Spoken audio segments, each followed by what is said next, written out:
Well, it's not a cold start because here we've got wind and rain pushing through quite quickly. The band of rain actually moves swiftly across England and Wales during the morning, as well as Northern Ireland, pushes into Scotland by lunchtime, and then it comes to a rest across northern parts of Scotland, whilst sunny spells and showers replace it elsewhere. The most frequent showers will be in the west with a strong wind, gales around the exposed western coast, but this wind is coming from the southwest, so it's a milder direction. 13 Celsius in the south, 9 to 11 again in the north. Now, it's going to be a blustery night on Wednesday night with a lot of these showers rushing in from the Atlantic, and there'll be one or two showers pushing as far as eastern England, eastern Scotland, but most of the showers will be in the west.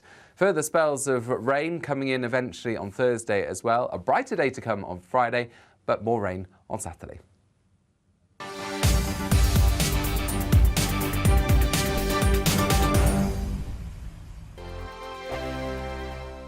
Every morning from 6 o'clock, we'll wake you up with GB News Breakfast with all the stories you didn't know from the night before. So whether it's serious news, entertainment, or your own news from all over our great nation, we're here to kick off your day with a smile. The national media should be reflecting and reporting what's happening here. You will notice the northwestern accents. Whether you're with us on TV, radio, or online, every morning, it's breakfast from 6 a.m. Hope you can join us.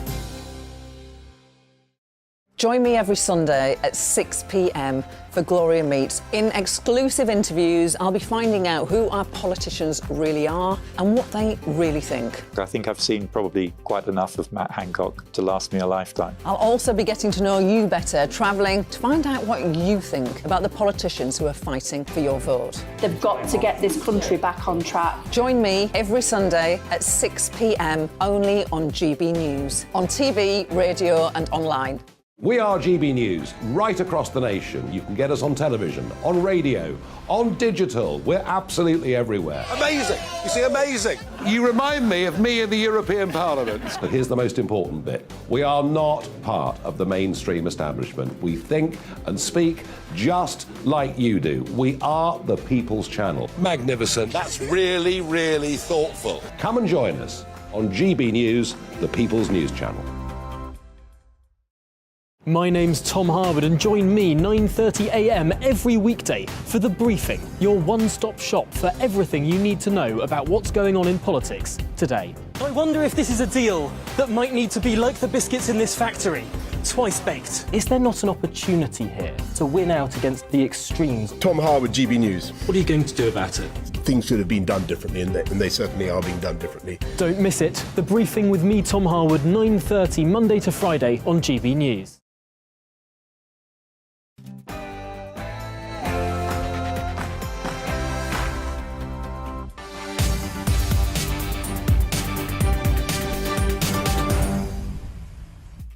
Yes, hello everybody, you're with me, Patrick Christys on GB News, and it's an action-packed first hour for you today. Starmer wants to end reliance on cheap foreign labour. Is he now tougher on immigration than the Tories? Has he played a blinder? Manston Migrant Detention Centre has been cleared as well. Is the UK going to war with energy companies? And is I'm a Celebrity Get Me Out of Here both racist and sexist? Who knew?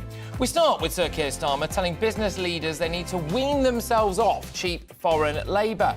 The Labour leader called on businesses to focus on investing more in training up workers who are already here, i.e., for the most part, British workers. This raises serious questions for me, and I want your take on this. GBviews at gbnews.uk. Is Starmer now tougher on immigration than Sunak's Tories? Are British workers being undercut by foreign workers, or are Brits actually a bit lazy?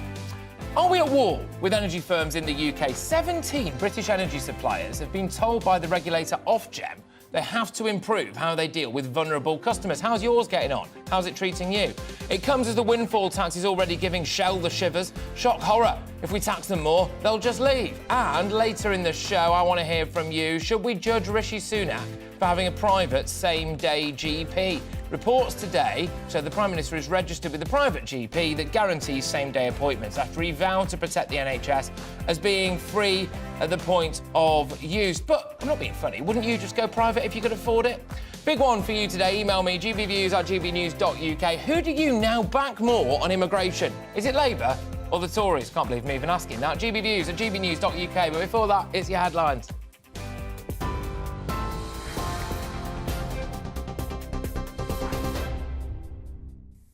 A very good afternoon to you. 3:02. I'm Rosie Wright. Let's get you up to date. Nottinghamshire police have said the mother of 2 young children who were killed in a flat fire has died. The case is now being treated as a triple murder. Fatuma Haidara had been on life support since the blaze in Clifton early on Sunday morning. The children, aged 1 and 3, were treated at the scene for smoke inhalation, but later died in hospital. Detectives have been given another 36 hours to question a 31-year-old man on suspicion of killing the family. The UK must wean itself off immigration dependency. That's the message from the Labour leader to business bosses. Sir Keir Starmer told the Confederation of Business Industry the days of low pay and cheap labour must end and that it's time to invest now in training those already in the UK. He also promised to be pragmatic about the shortage of workers, saying if he gets into government, he's willing to accept increased skilled immigration. But our common goal must be to help the British economy off its immigration dependency, to start investing more in training workers who are already here. The days when low pay and cheap labour are part of the British way on growth must end. This isn't about Brexit. All around the world, business is waking up to the fact we live in a new era for labour. And while they're adapting, our low-growth model is holding us back. The Home Office says a migrant processing centre in Kent is now completely empty after concerns it had become extremely overcrowded. It said the Manston site, used to temporarily house people who've reached the UK via the English Channel, has been cleared, having moved everyone that was there to hotels. At its peak earlier this month, the centre was holding 4,000 migrants, at least double its capacity. Living conditions and its inspector called wretched. Energy suppliers have been named and shamed for failing vulnerable customers, with the regulator Ofgem saying problems across the board need to be urgently addressed. A review found severe weaknesses at 5 companies: Good Energy, Outfox, Esso Energy, True Energy and Utilia. Ofgem says households are missing out on free gas safety checks and firms aren't doing enough to identify those on prepayment meters who may need financial support. In total, 17 suppliers have been told they need to improve their approach to vulnerable customers. Expats are protesting against a real-term reduction in their UK state pensions. Nearly 500,000 OAPs live in countries that don't have an up-rating agreement with the UK. Now, that means their state pension is frozen at the level it was when they started receiving it. The demonstrators say many of them are getting less than half the full state pension of £141 a week. There are people around the world who are being pushed below the poverty line and are absolutely in desperation because of this lack of pension. Some people are actually existing on pensions as little as £20, £30 a week. It is absolutely impossible to live under these circumstances without relying on charity. The Prime Minister's warned MPs they'll have to justify their expenses after being told they'll be allowed to use taxpayers' money to fund staff Christmas parties. Alcohol will be off limits, but guidance issued by the Independent Parliamentary Standards Authority suggests things like office decorations are included. The move's been criticised by voters. People are doing more than one job a day. People are saving on their heating costs, and especially like people like my relatives, some relatives that are pensioners, they're struggling, they're not turning the heating on. Really out of order. I don't see why we should have to pay for their enjoyment when they're putting everything up. People have to pay for their own things, organisations and that, they have to pay for their own Christmas parties, so I don't see why they shouldn't fund it with their own earnings, not everyone else's earnings. One rule for them and one for another. One rule for us and one for them. I think it's absolutely dreadful. You see the cost of living for everybody. People are struggling. They're not struggling. I think it's disgraceful. The number of people killed during the Indonesian earthquake has risen to 268. Many of the victims are children. Disaster relief officials say 151 people are still missing a day after the 5.6 magnitude quake. 25 aftershocks have rocked the region. That's triggered landslides and has hampered rescue efforts. The latest figures suggest more than 1,000 people have been injured, 58,000 displaced and 22,000 homes damaged. The King is hosting his first state visit as monarch. King Charles has welcomed the South African President, Cyril Ramaphosa, during a ceremony at Horse Guards Parade. They then proceeded along the mall by carriageway to Buckingham Palace, where a banquet will be held in the President's honour. President Ramaphosa will also address Parliament and meet with the Prime Minister. You're up to date now on GB News. We'll bring you more as it happens. Now back to Patrick.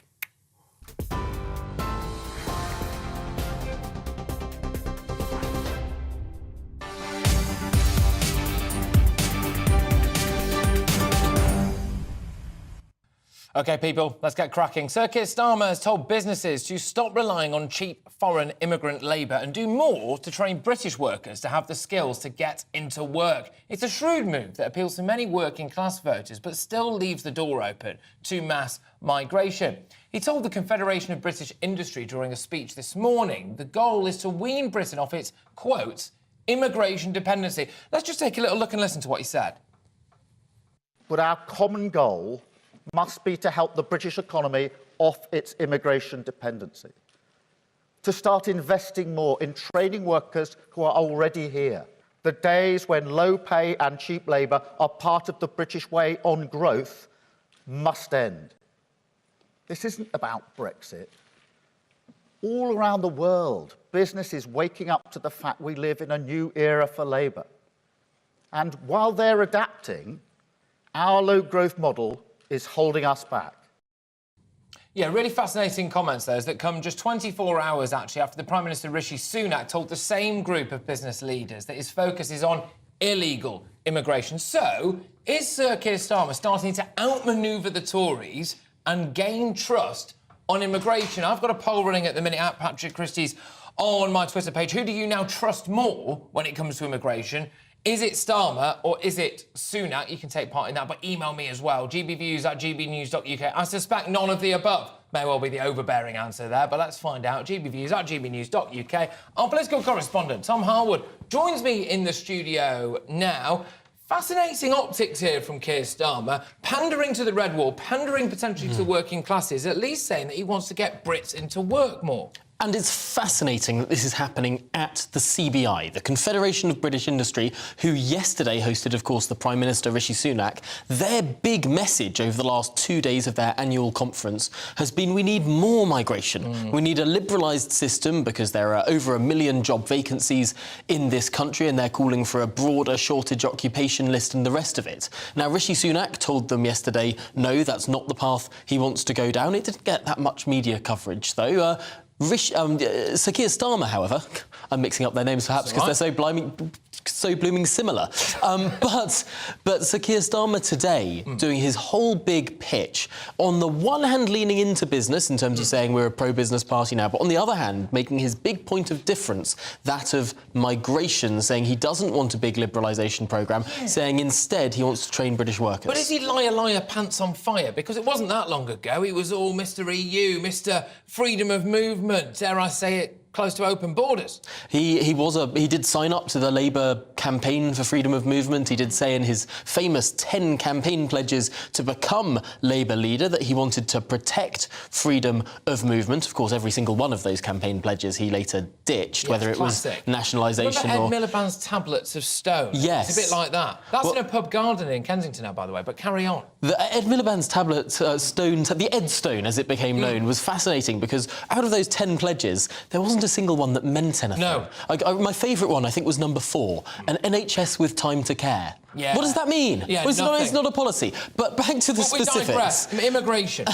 But back to the specifics. Sir Keir Starmer really clearly trying to present a path that the Labour Party has changed, trying to say that really this is about training up new people. He wouldn't, interestingly, however, commit to reducing the level of migration. The OBR last week saying that they expect over the next 5 years migration to come down a little bit but settle around the 200,000 mark. That, of course, is double the target that David Cameron had back in the early 2010s. Well, let's just break this down a little bit, because the Conservatives at the moment, it would appear anyway, don't really have any plan for growth other than potentially mass migration, right? That seems to be their overbearing thing, which I know a lot of traditional Conservative voters might not be that happy with. They've not got to grips. I think it's fair to say Rishi Sunak would dispute that. The OBR would say that the only pro-growth thing in the autumn statement last week was the migration, but Rishi Sunak would say that his big pro-growth thing is education and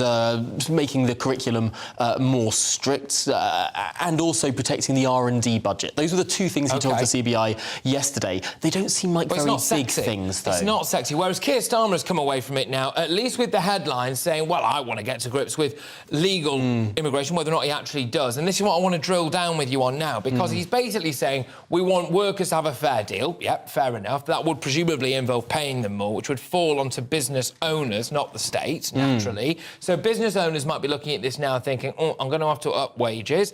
That in itself is no bad thing for your average working man and woman. But Starmer actually also doesn't really want to necessarily reduce the number of immigrants, legal immigrants. So I don't quite understand how this all works on a spreadsheet. Well, it's interesting, of course, because there is currently quite high migration. The migration numbers this year are higher than they were before Brexit. Of course, this is under the points-based system, however, so these are all people who are filling certain skills shortages. These are mainly high-skilled people. The big question, perhaps, of particularly hospitality industry is that there aren't enough low-skilled people coming in. Lots of high-skilled, not enough low-skilled. That's the complaint of some hospitality businesses. The Labour Party not really addressing the specifics there, but saying that they want to train up British people to fill these gaps. Now, out of the million-plus job vacancies, not a huge degree of them are massively skilled. This is the problem. So Keir Starmer might well be looking at the wrong end of the spectrum there. It might not be so much about upskilling people to fill those job vacancies. It might be at the other end of the spectrum. Maybe it's too easy to not be in work. Well, and there is that big question of trust. Tom, thank you very much. Tom Harwood there, our political correspondent. And on this issue of trust, get in touch, by the way, gbviews@gbnews.uk. Do you trust that Keir Starmer actually does want to do much about immigration, both legal or illegal? And do you think, frankly, as well, that his plan to, well, it's not too far off a points-based immigration system, let's be honest with you, would actually work? But I can go now to the former editor of Labour List, Peter Edwards, and the director of HGV Recruitment Centre, Mark Fells. Thank you very much, both of you. Great stuff. A stellar lineup at the top of the show. Mark, I'll start with you. This opens up several questions for me, the Keir Starmer stuff now. Are British workers currently being undercut by cheap foreign labour? Well, if we, good afternoon, if we look at the HGV world, which is obviously what I specialise in, I would say not, because obviously we had Brexit. Last year, Brexit collided quite spectacularly with the pandemic, and we lost a very large percentage of our foreign labour who then decided to sort of get out of the country. So I would say not, because they haven't returned. And in actual fact, last year, reacting to the fuel crisis, the government reissued 5,000 temporary visas for foreign drivers to come back. And I think the last count, when they stopped counting, was about 300 who chose to take up the offer. So, sorry, go on. No, just quickly on that before I go to Peter, because I think the HGV stuff has got real relevance here. I know it was exceptional circumstances during the pandemic, and for a while you could coin it in, really, because we were desperate for HGV drivers. But before that, was there not an issue with potentially, dare I say it, Polish drivers, Hungarian drivers, Romanian drivers? I'm just going off what I've been hearing in the press around this. Maybe being happy to work for less than British drivers, or is that just not the case? I think that was certainly the rhetoric that was coming out from people here in the UK, that drivers were prepared to come over and work for slightly less because their costs were slightly less. So yes, I would say that is true. I think it's also worth making the point that those people that came over worked very hard and added value to the economy and to the HGV world. But certainly now, post fuel crisis, we are seeing salaries increasing, and that means that now really the only solution in this country, as Keir did say, is to train more drivers, because we have an ageing driver population. Well, you've brought me seamlessly onto my next point. Peter Edwards, thank you very much, former editor of Labour List. I'll throw it over to you now. Is Keir Starmer a slightly sticky wicket when it comes to training British workers to do more, purely because at some point he might have to confront the uncomfortable truth that maybe maybe, dare I say it, some Brits are lazy and need to work a bit harder?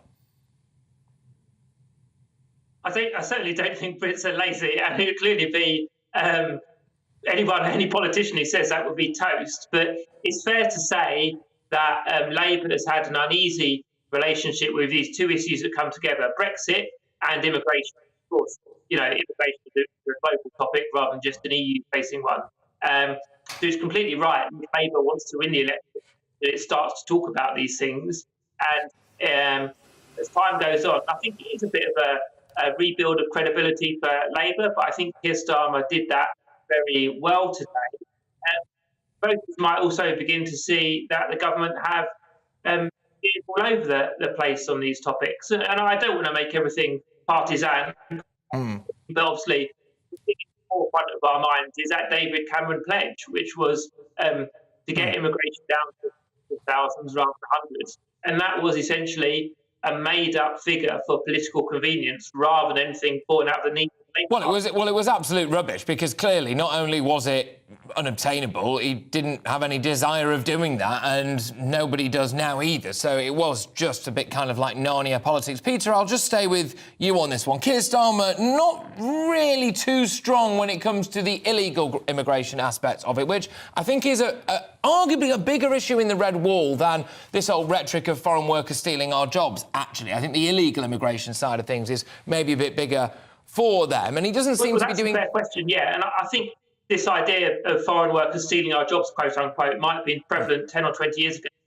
I very rarely meet anyone that speaks that way anymore. I think the challenge around illegal immigration is, first of all, being in control of the numbers. We know that public services have had their funding stripped back, and that's obviously going to be a tougher area to talk about. But personally, I'm delighted that we have Yvette Cooper, Home Secretary. Okay. I held that same role under Ed Miliband when Labour had a similarly tricky relationship with issues around immigration. And I'd also say, just very briefly, the Tories have deliberately blurred the lines when they speak about legal and illegal immigration and asylum. And I think they've done that for political convenience as well. OK, Peter, thank you very much. I'll give the final word to you, Mark Fells, who is the director of HGV Recruitment Centre. Mark, is there an issue here, which is that, yes, OK, we want to get British people trained up and get them working, and we're going to talk later on in the show about things like apprenticeships and all of this stuff and destigmatising some practical trades, which I'm very, very big on. But employers are going to have to start paying them more. And when they want to look after their bottom line, are they actually going to be able to do that, or are they just going to keep going for people who are cheaper?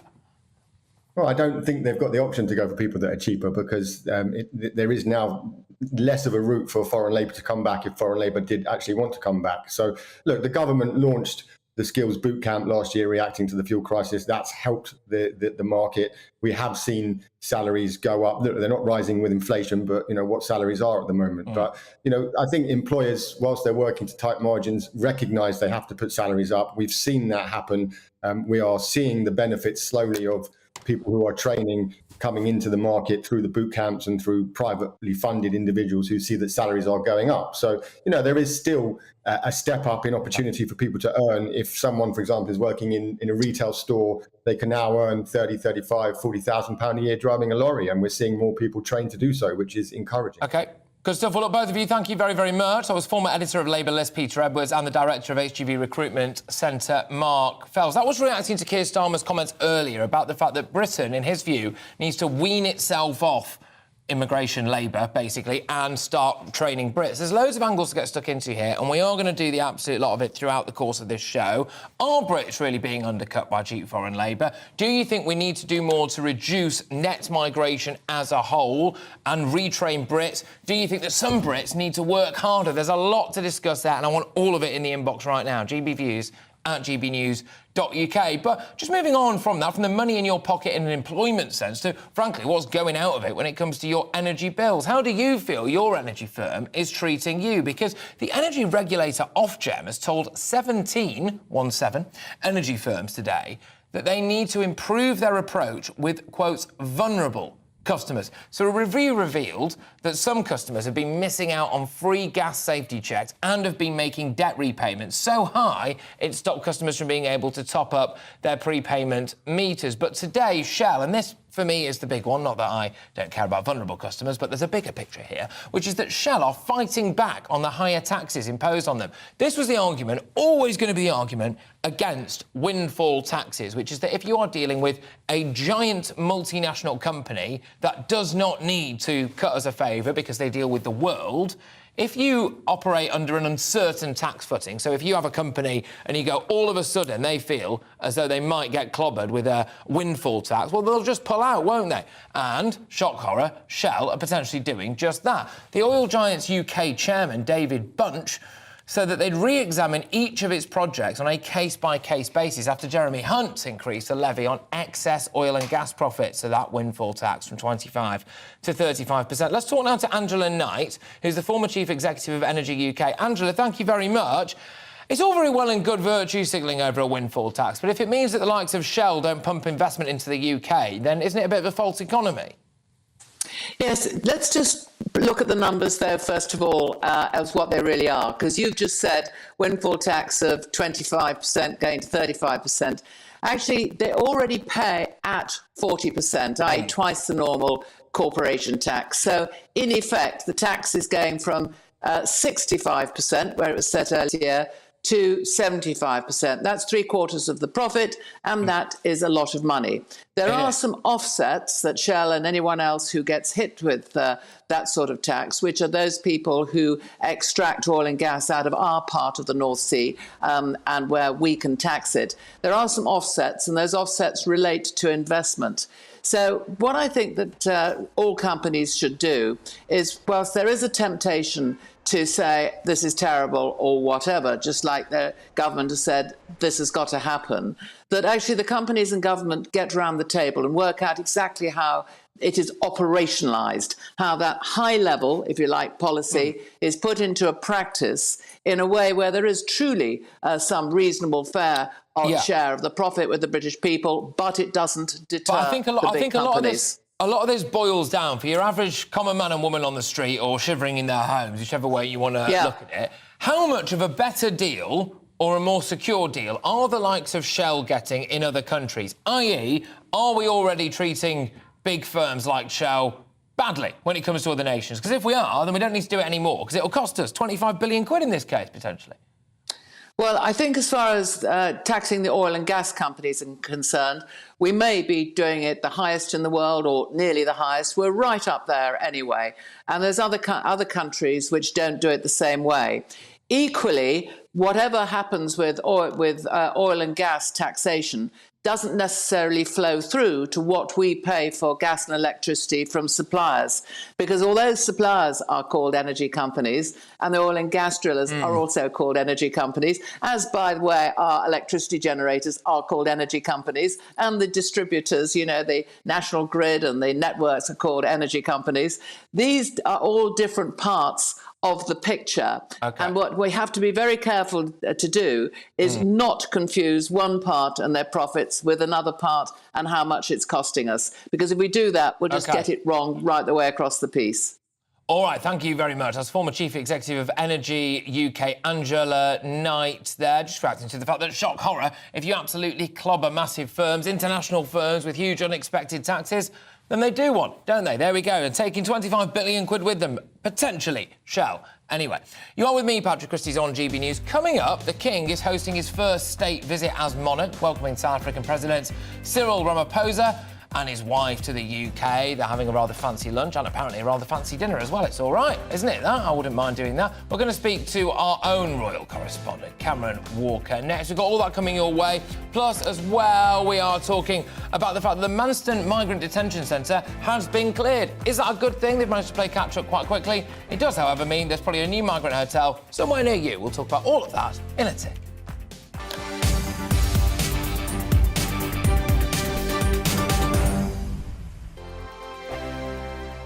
Monday to Thursday, 9 p.m. till 11 p.m. Join me, Dan Wootton. I'll bring you the sharpest takes and hottest debates. And it's about standards and public life. No, I'll tell you what's hypocrisy, Narinda. I guarantee you there'll be no spin. We believe in the UK. No bias, no censorship. It just doesn't make sense to me. He wasn't doing his job as Chancellor. And no reason to go to bed. So I guess I've always been quite woke. That's Dan Wootton tonight on TV, radio and online. Monday to Thursday from 9 p.m. till 11 p.m. on GB News.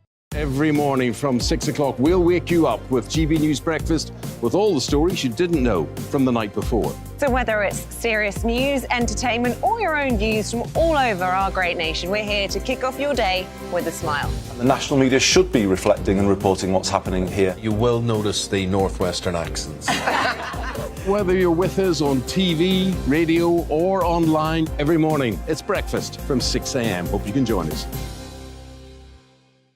Hello there, it's Eamon Holmes here from Breakfast on GB News. We're not just on your television and your screens, you know. We're on DAB plus digital radio, so you can listen to your favourite shows on the move. If you've not yet listened to GB News Radio, it's very simple. We're on your radio player and tune-in apps, on your smart speaker, phone or tablet, or online at gbnews.uk. Take us with you wherever you go. GB News Radio. You never have to miss a moment of the People's Channel.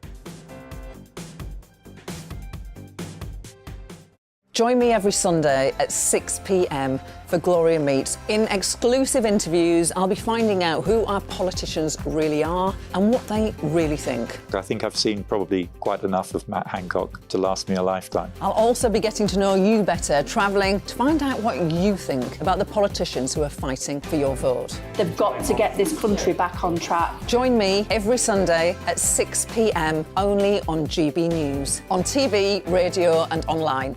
My name's Tom Harwood and join me 9:30 a.m. every weekday for The Briefing, your one-stop shop for everything you need to know about what's going on in politics today. I wonder if this is a deal that might need to be like the biscuits in this factory, twice baked. Is there not an opportunity here to win out against the extremes? Tom Harwood, GB News. What are you going to do about it?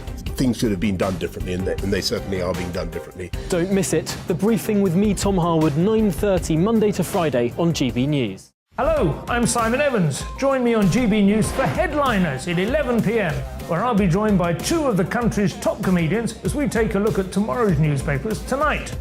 If it's a big story, we'll be covering it, I guarantee, but we'll also have some fun along the way. That's GB News Headliners at 11 p.m. We won't put you to sleep, unlike some of the other paper review shows out there. So join us, 11 p.m, 7 nights a week.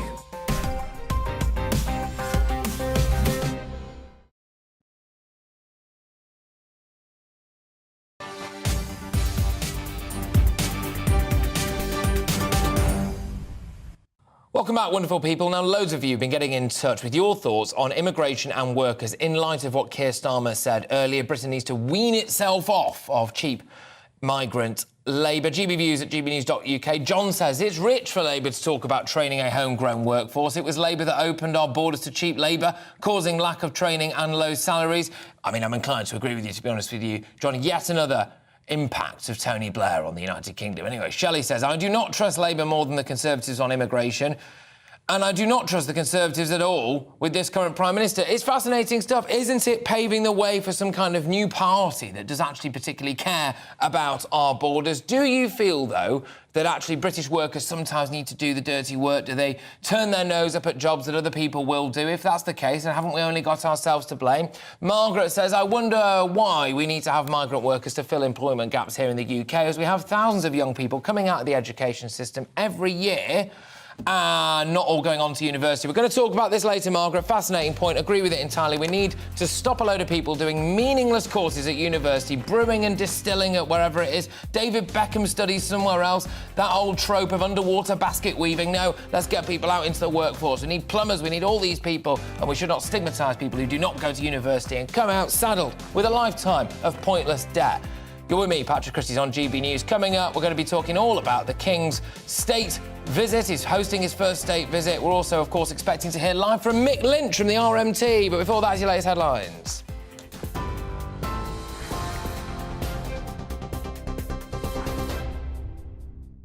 It's 3:30. I'm Rosie Wright. Let's get you up to date.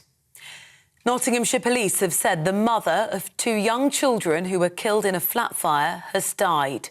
The case is now being treated as a triple murder. Fatoumata Hidara had been on life support since the blaze in Clifton early on Sunday morning. The children, aged 1 and 3, were treated at the scene for smoke inhalation, but later died in hospital.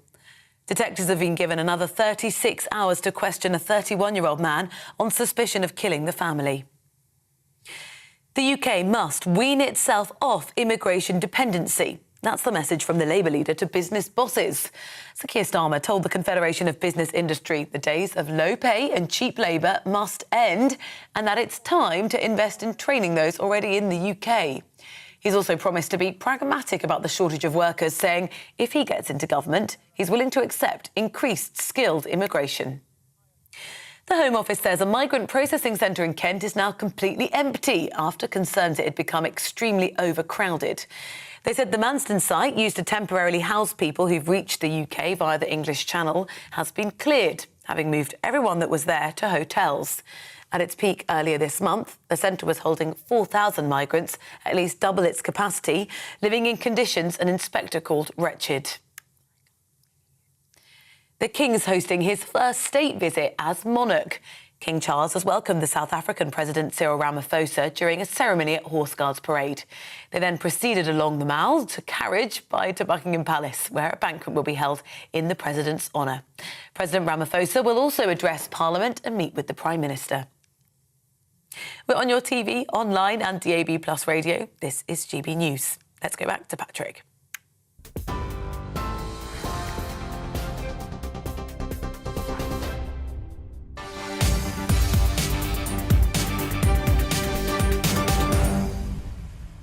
Yes, welcome back. Loads to talk about today. In a little bit, we're going to be talking about who you trust more when it comes to controlling our borders, Labour or the Tories. Never thought I'd be asking that, but I am in light of what Sir Keir Starmer has said. But before all of that, the King is hosting his first state visit as monarch as he's welcomed the South African President Cyril Ramaphosa and his wife to the UK. The Prince and Princess of Wales met the President earlier this morning before escorting him to the Horse Guards Parade. There, King Charles and Camilla, the Queen Consort, which maybe just call her the Queen now, really, formally greeted the President as the 2-day trip began with a ceremonial welcome. The President is to visit Westminster Abbey before later attending a banquet hosted by the King at Buckingham Palace, and it's the first state visit to the UK in more than 3 years after they were stopped during the COVID pandemic. Little fun fact, who do you think the last state visit was? Trump. There you go. Who knew? How times change. Anyway, let's hear now from our royal correspondent, Cameron Walker, who is in his natural habitat outside Buckingham Palace. Cameron, what's going on? Patrick, I feel like I should move in. I'm here often enough, but it is the royal family's power of soft diplomacy that is all here today, building ties between South Africa and the United Kingdom. As you said, it's the first time since President Trump was hosted by the late Queen Elizabeth II back in 2019. The Queen hosted more than 100 state visits during the course of her reign, but today is King Charles III's first time hosting a state visit to the United Kingdom. He started off with a ceremonial welcome, greeting the South African President Cyril Ramaphosa at Horse Guards Parade, as well as 1,000 troops, 230 horses and a 41 gun salute in Green Park, and another one at the Tower of London. Now, the King and the South African President inspected a Guard of Honour, the number 7 Coldstream Guards, which the King is Colonel-in-Chief of, and then accompanied by the Queen Consort and the Prince and Princess of Wales, the King travelled with the South African President in 2 state coaches, the Irish state coach and the Australian state coach, up the Mall here to where I am at Buckingham Palace, where a private lunch was held. Now, a couple of other things are happening this afternoon. The South African President has now left Buckingham Palace. He is currently in Westminster. He's first visiting Westminster Abbey, where he'll be laying a wreath at the tomb of the unknown soldier, and then he will be looking at the memorial stone for the former South African President Nelson Mandela.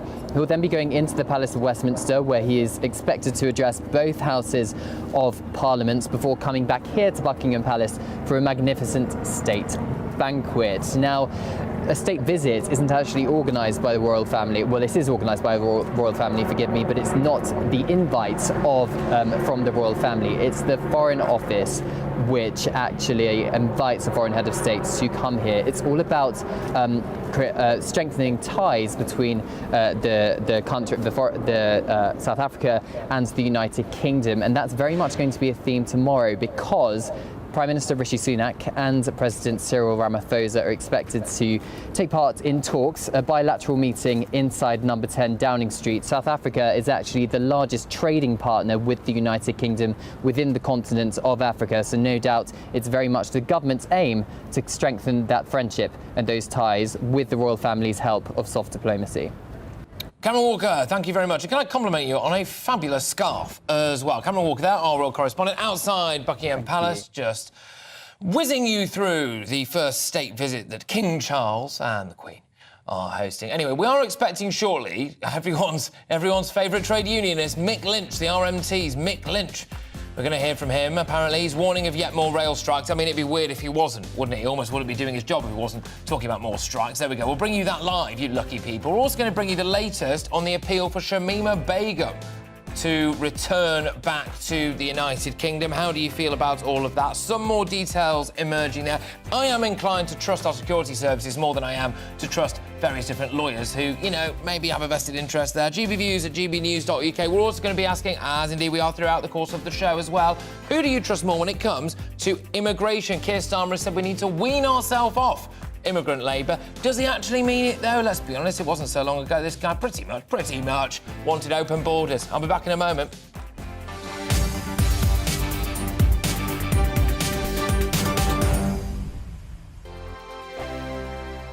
Monday to Thursday nights on GB News. At 6, it's Deebs & Co. 7 o'clock, Farage. At 8, join Mark Stein. And at 9, Dan Wootton Tonight, followed by Headliners. On TV, radio and online. This is GB News. We are GB News, the People's Channel. Why not take us home with you by visiting the GB News shop at gbnews.store. You'll find all the official merchandise, a really good present actually for yourself, your friends or your family. We ship across the UK mainland at no extra cost. GB News, the People's Channel. Hello, I'm Esther McVeigh. And I'm Philip Davis. Whether you're watching or listening on TV, online or on radio, we handpick the latest stories, debates and expert opinions for your weekend. So whether that's politics, news or showbiz, we've got it covered. Join us every Saturday morning at 10 o'clock on GB News. Monday to Thursday on GB News, it's Bev Turner Today from 10 a.m. We're going to be here for you, our GB News family, to keep you up to date, but also make you smile. The guy went from puberty to adultery. And I can't wait to bring a few of my own opinions. I have no time for cultural totalitarianism. We'll engage in passionate, but always polite debate, with your thoughts and opinions at the centre of it all. Monday to Thursday, 10 till 12, on TV, on radio and online. Hi there, it's Stephen and Anne. At breakfast from 6 a.m, you'll always be caught up with everything you need to know, the latest headlines, opinions and debates. We'll bring you the good news and the bad, but most of all, we're here for you. Remember, send in your views and let us know what you would like us to talk about. That's because we're your news channel. And every morning at 6 a.m, it's breakfast on GB News.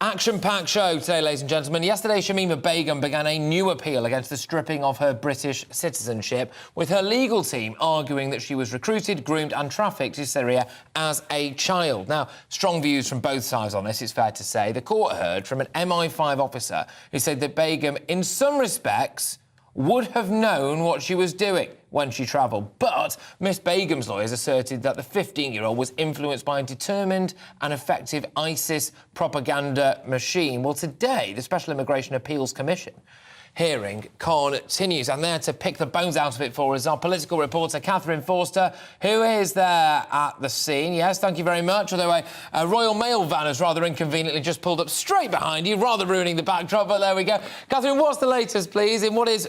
it's a case that's gripping the nation and strong views on both sides. What's happening? Well, so far today, the court has been meeting in closed session. What that means is that all the journalists are waiting expectantly in the basement, but have yet to be let in. We were told potentially from 3 o'clock. When I came out just now, we're still waiting. And of course, it emphasises, doesn't it, just how sensitive this case is. It's a matter of national security. The security services are involved. The MI5 guy that spoke yesterday, of course, gave evidence from behind a screen. Many questions that were asked yesterday, the answer came back, I may be able to answer this in closed session. But basically, we found out, didn't we, yesterday, that Shamima Begum's lawyers are arguing that she was groomed, she was trafficked, she was to some extent brainwashed.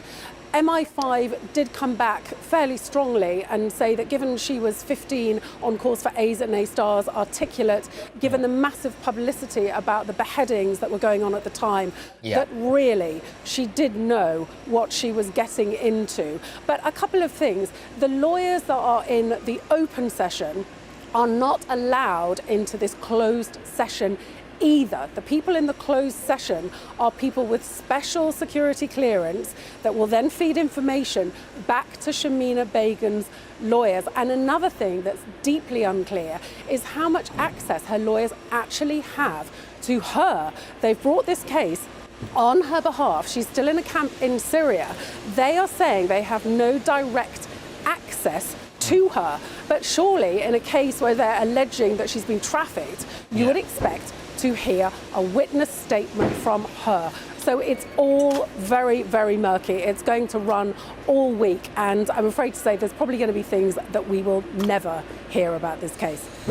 Yeah, absolutely, Catherine. Thank you very much. Stellar stuff, that political reporter Catherine Forster, who's at that Shamima Begum hearing. I can't help but feel as though her case is slightly undermined by the fact that when we first saw her, she was there in the full kind of garb, wasn't she? And then after that, someone clearly got in her ear and said, put a baseball cap and a bit of lippy on, Shamima, and you'll look a bit more westernised. And I can't help but feel like there's been quite a slick PR operation there. But there's something more important about all of this for me, and it flew under the radar yesterday, and that is, if Shamima Begum wins her case to come back to the UK after joining ISIS, after allegedly doing things like sewing suicide bombers into their vests, after not balking at seeing severed heads out, after allegedly being part of their quotes-unquote morality police and all of this stuff, OK?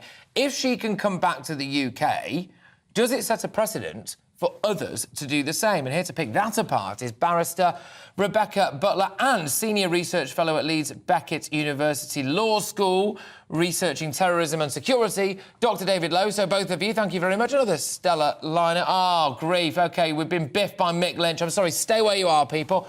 Yeah, I know, me too. But anyway, we've got to go listen to Mick Lynch now at the RMT. About our action. So we're announcing 4 weeks of industrial action. From today, we will be putting on a series of 48-hour strikes in December and January after industry negotiators representing Network Rail and the train operators failed to offer any new deals to reach a settlement.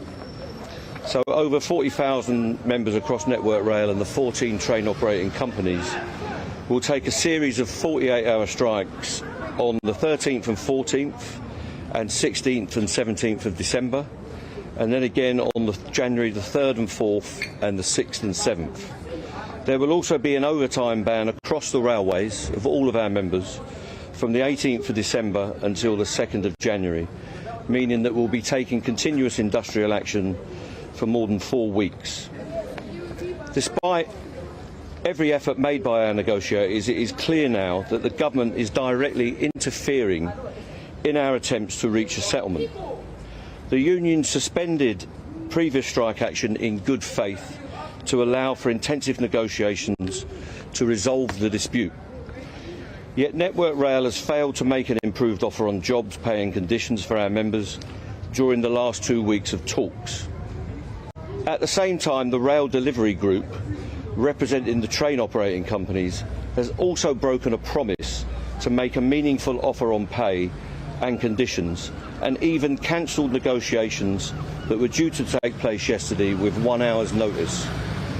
We also have evidence from all 14 of the train operating companies denying that the rail delivery group has the authority to conduct negotiations on their behalf. Even as the RDG yesterday urged us to come back to the table and develop a deal. We now doubt that either the rail delivery group or the train operators themselves actually have the authority to negotiate a settlement to this dispute, and we have the evidence here with us, the letters that they've written and that their lawyers have written to us. The authority now sits directly with the Secretary of State, Mark Harper, and he seems intent on blocking any deal being developed between the parties. I will be taking this up with him at a meeting that he has arranged with me for this Thursday morning. This latest round of strikes will show how important our members are to the running of the country, and will send a clear message that we want a good deal on job security, pay and conditions for our people. We have been reasonable, but it is impossible to find a negotiated settlement when the dead hand of the government is presiding over and blocking a resolution in these talks. The employers are in disarray and saying different things to different people, sometimes at the same time. The whole process has become a farce that only the new Secretary of State can now resolve, and I will be calling on him to act up to his responsibilities this Thursday. In the meantime, our message to the public is we are sorry to inconvenience you, but we urge you to direct your anger and frustration at the government and the railway employers during this latest phase of action. We call upon all trade unionists in Britain to take a stand and fight for better pay and conditions in their respective industries, and we will seek to coordinate action, including strike action, where we can. Working people across our class need a pay rise, and we are determined to win that for our members in the RMT, and we will support all other workers in their campaigns and actions. Thank you very much. Helena from BBC.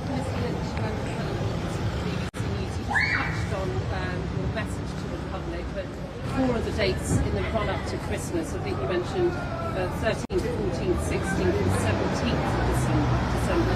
What do you say to the millions of commuters and to the businesses who are already suffering? Well, we apologise for that. We don't want this disruption. Our members will lose a serious amount of money taking this action, and we will do what we can to support them.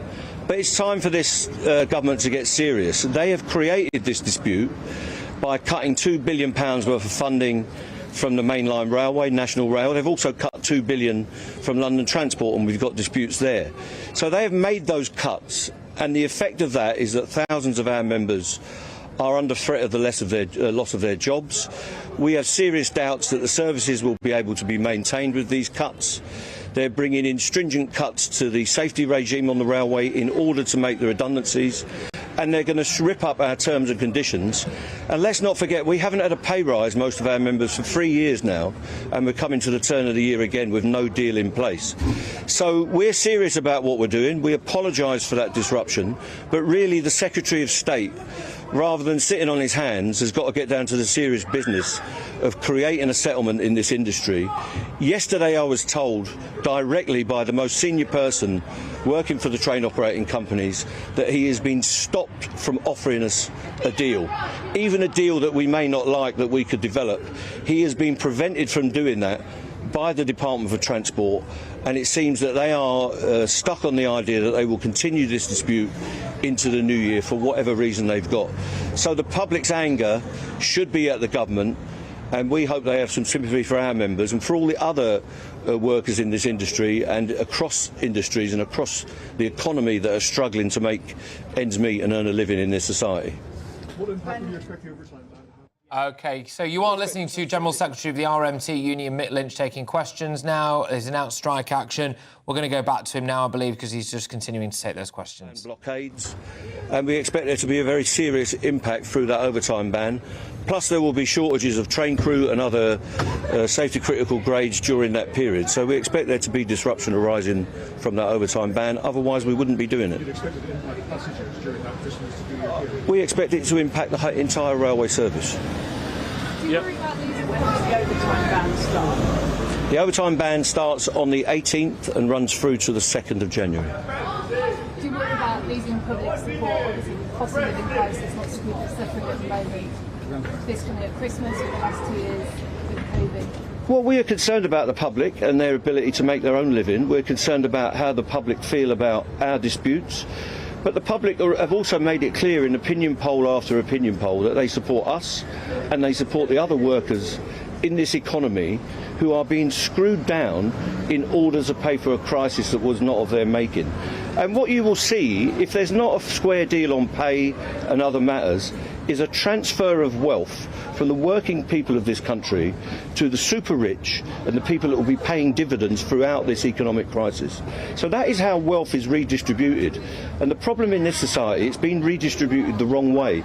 The ordinary people, the men and women of this country that get up for work every day, are being forced to transfer their money to the utility companies and the energy companies and the super rich in order to pay for this crisis. And that's not acceptable. Everyone in Britain needs a pay deal, and we're determined to get one for our members. You mentioned about coordinating strike action possibly. Can you give us any indication of conversations you've been having with other sectors or other unions? Well, we'll be having discussions at the TUC and with other separate unions, and we will seek to coordinate whenever we can. We've put down our marker, and it's now up to others, and there are a whole series of ballot results coming through in November and December and even into January, and we will be seeking to coordinate with any set of workers that wishes to stand up and fight for their futures. So we're open to any discussions with any unions or with the TUC itself. How hopeful are you for some sort of progress on this meeting on Thursday? Rail delivery groups so they can see the outline of a deal. Well, if they can see the outline of a deal, you'd wonder why they cancelled the meeting with an hour's notice yesterday. I know what the deal is. My executive committee know what the outline of a deal is that they want to propose, but they won't make the offer. You can only take an offer in writing. There is no offer in writing, and there hasn't been for 6 months. No offer on pay, no offer on job security, and no written offer on what they want in terms of what they call modernisation. So I'm not hopeful if senior people in the industry are not allowed to put pen to paper and sign it and say there's our proposed deal. I'm not hopeful that this government will allow any deal in this industry, because they seem intent on having disputes with workers all across every sector of our economy. Is the Network Rail offer different to the one that was offered back in the summer, which never went to the members? It's no different in substance. There are some wording changes, but substantially it's a 4+4 offer over 2 years. Gives nothing for last year, so it lasts over 3 years in effect. So it's the same deal in a different bundle, and it's still not acceptable, and it won't be acceptable even if they redress it half a dozen times. So they haven't changed it substantially? No, not at all. This is going to cost the industry literally hundreds of millions of pounds. Does that make your action self-defeating? Because you're just going to run it into the ground and well, then it would be cheaper to settle rather than hold out. So what's going on, and the Daily Mail particularly want to pay attention to this, is that every day that we have a strike, the government writes a cheque for the train operating company of £30 million. That's 8 days already, so work that out, and there's going to be 8 days more. Every time we do that, they will transfer taxpayers' money from the government coffers to the private sector, who are all making profit during all this period and made profit throughout the pandemic without any losses being suffered whatsoever. So you would wonder who has got the ideological point in this dispute. We believe it's the government that are transferring all of our money to private sector train operating companies for no good reason, when they could sponsor a settlement very quickly and get a reasonable deal. A lot of your members are going to lose jobs. Well, they're threatening us with thousands of jobs which they won't name. So the documents they've sent us threaten us with thousands of jobs, and one of our claims is to get a job security agreement. Now, they're ready to write that agreement. I've seen a version of it written down. For some reason, the Department of Transport stopped that meeting with 55 minutes notice yesterday afternoon. I don't know why that's happening. Perhaps somebody in Fleet Street can find out. because what will happen after this is that the right-wing press will regurgitate every line that the train operating companies and the RDG and the government put out without question. So maybe some of these questions should be put to them. Why are they sponsoring a trade dispute costing millions and millions of taxpayers' pounds? I'm not dragging anything out. I'm determined to get a settlement, and we could get a settlement very quickly, even this week. So we will keep campaigning, we will keep striking until we get a set of proposals that our members can support in a referendum. What would you accept? What deal right now would they come up with that you would... Well, I will negotiate with the people that employ our members, and then we'll talk about that, and it will be up to our members to decide what they want to accept. What made you decide on these specific dates? Obviously, you can cause more disruption being closer to Christmas. Why not want to do that? Well, our business isn't just to disrupt people's Christmas. We're pursuing an industrial dispute, and we will take the most effective action that we can to pursue that dispute, bearing in mind what public opinion is like, and that's a difficult thing to countenance, and what we need to do to get these companies back to the table. So they've got 2 or 3 weeks now before any action is taken to put serious proposals on the table. It's up to them whether they want to do that and avoid all of this action. I calculate that for every striker, the railway industry has lost £5,000. That's a lot of money to be taken out of the industry. Well, it's not being taken out of the industry. The company is dumping taxpayers' money back into the accounts of the train operating companies. They have indemnified them for every strike we've taken. And the train operating companies themselves have suffered no losses whatsoever. So the money's not leaving in the industry in any sense that you might describe, Simon. A cheque is being written by Mark Harper, by Grant Shapps and whoever came in between, if you can remember those people. They've written cheques directly to Steve Montgomery and Andy Meadows, who I face at the table, and Abellio and First Group and Go Ahead Group, pocket that money and lose no money whatsoever when we're on strike. So the questions have got to be asked the other way round. We're not taking the money out of the industry, we give up our wages. They don't give up their dividends or their profits. They're indemnified for every loss that is incurred through the fare box. Because of how close these strikes are to Christmas, you're being nicknamed Mick Lynch. Is that a nickname you're proud of? Well, I expect that from yourself. That's the sort of quality journalism I've come to expect from your particular dark corner of Fleet Street. So you can call us what you want, and no doubt you will call us what you want, and you called Mr Mosley one of the finest things that ever happened, as I remember, when you were back in the black shirt. So you can back them, you can black us. I'm not the Grinch, I'm a trade union official, and I'm determined to get a deal. Mr Lynch, we just had a statement from the Rail Delivery Group saying, as I said yesterday, real progress has been made. We owe it to the passengers to stay around the table, asking the RMP to stay at the negotiating table. Well, it's hysterical, isn't it? I had a meeting with them, and I've got an email on my phone here from Steve Montgomery saying, I'm cancelling this meeting. On Saturday morning, he rang me personally and said, come to a meeting on Monday, I will make you an offer, and you can bring that to your executive committee on Tuesday. And they're all here waiting for that offer. He phoned me at 1:05 yesterday for a 2 o'clock meeting and said to me, I've had to cancel this meeting. I am not allowed to make you an offer, either on the conditions, the job security or the pay. The only people that could have stopped him making that offer are the Department for Transport. So they're calling me back to a table that they asked me not to go to yesterday. I will be at the table this afternoon if they want, but they have to make an offer. There's no point in me sitting around there sharing cups of tea and biscuits with them if nothing ever comes out of those meetings. We've been in with them for 6 months since the action started, and we were in with them for a year before the ballot started back in the springtime. So they've got to be serious about making proposals, and at the moment we believe they're not allowed to make those proposals for a political reason. Okay? Okay. Are we done? Looks like it. Thank you very much. OK, so that was Mick Lynch there, the General Secretary of the RMT, just announcing rather a lot of stuff, really. Let me try to pick through it before we go to Ellie Costello, who is at the scene for us, our reporter there. Now, as I understood it anyway, and we will get more detail on this, there is going to be a walkout on the 13th, the 14th, the 16th and the 17th of December, and then again on the 3rd, the 4th, the 6th and the 7th of January. Also an overtime ban. Again, as I understood it there, as I heard that live with everybody who's watching and listening along with us now, from the 18th of December to the 2nd of January, Mick Lynch is claiming that this will actually cost the taxpayer £30 million a day. Clearly a bargaining tool there, well within his rights to make it anyway. That the government will have to foot that bill, that the taxpayer will have to foot that bill. That's a lot of money. I haven't got the time or indeed the intelligence to add up what 30 million quid is for all of the dates that I've just rattled off there. But let's be honest, it's a lot of money. He's saying that the government was due to have a meeting with them yesterday. They've been round the negotiating table for 6 months, and that meeting was cancelled with 55 minutes notice, and he's not sure why. And what he's saying is that he's seen a rough offer, a vague offer. Interesting that he didn't seem to actually be throwing that offer out.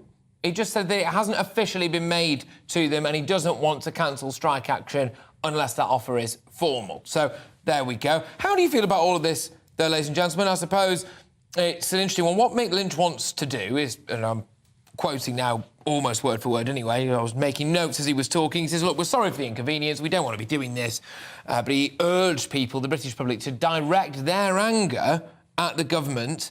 Interestingly now, though, and this is where I think the step went a bit further, was that Mick Lynch made, I would argue, a pretty thinly veiled reference to a general strike. And I'm pretty sure all of you will have heard this as well, saying that he wants to could coordinate a strike amongst all workers, saying that the distribution of wealth in this country at the moment is benefiting those higher up and, of course, not the ordinary working class. Potential there, I viewed that as, anyway, for a general strike. Ellie Costello, who was watching that announcement live, up close and personal with Mick Lynch just a few moments ago, is there for us. Now, Ellie, thank you very much. Outside the RMT offices, yes, you were there live. Fill us in, please. Well, hi, Patrick. Well, you can see behind me there's still several cameras and journalists here waiting to hear from Mick Lynch, who's just stepped outside of the RMT offices and updated us on a fresh round of strikes. So more disruption for passengers this Christmas has now been confirmed by Mick Lynch, the General Secretary of the RMT. Now, he has confirmed 48-hour strikes in December and in January. This is all 6 months on from where this action first started at the beginning of summer. Now, those 48 strikes will take place on 48-hour strikes will take place on the 13th and 14th of December, and then again on the 16th and 17th of December, right in the run-up to Christmas, and again on January the 3rd and 4th, the 6th and 7th. Now, alongside that, there will also be an overtime ban running for a full 4 weeks. And overtime is obviously very much needed by the rail companies over the festive period. The RMT is not allowing their members to do any overtime. He said, Mick Lynch, that despite every effort on their part, it was clear that the government was interfering in our attempts to reach a settlement. He claims that Secretary of State for Transport Mark Harper seems intent on blocking any progress.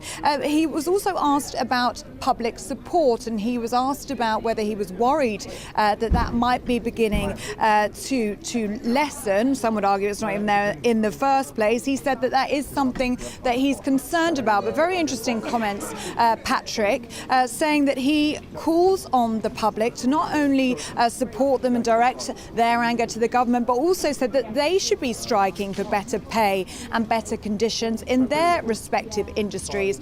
Perhaps a call for a general strike, regardless of how you might have perceived that.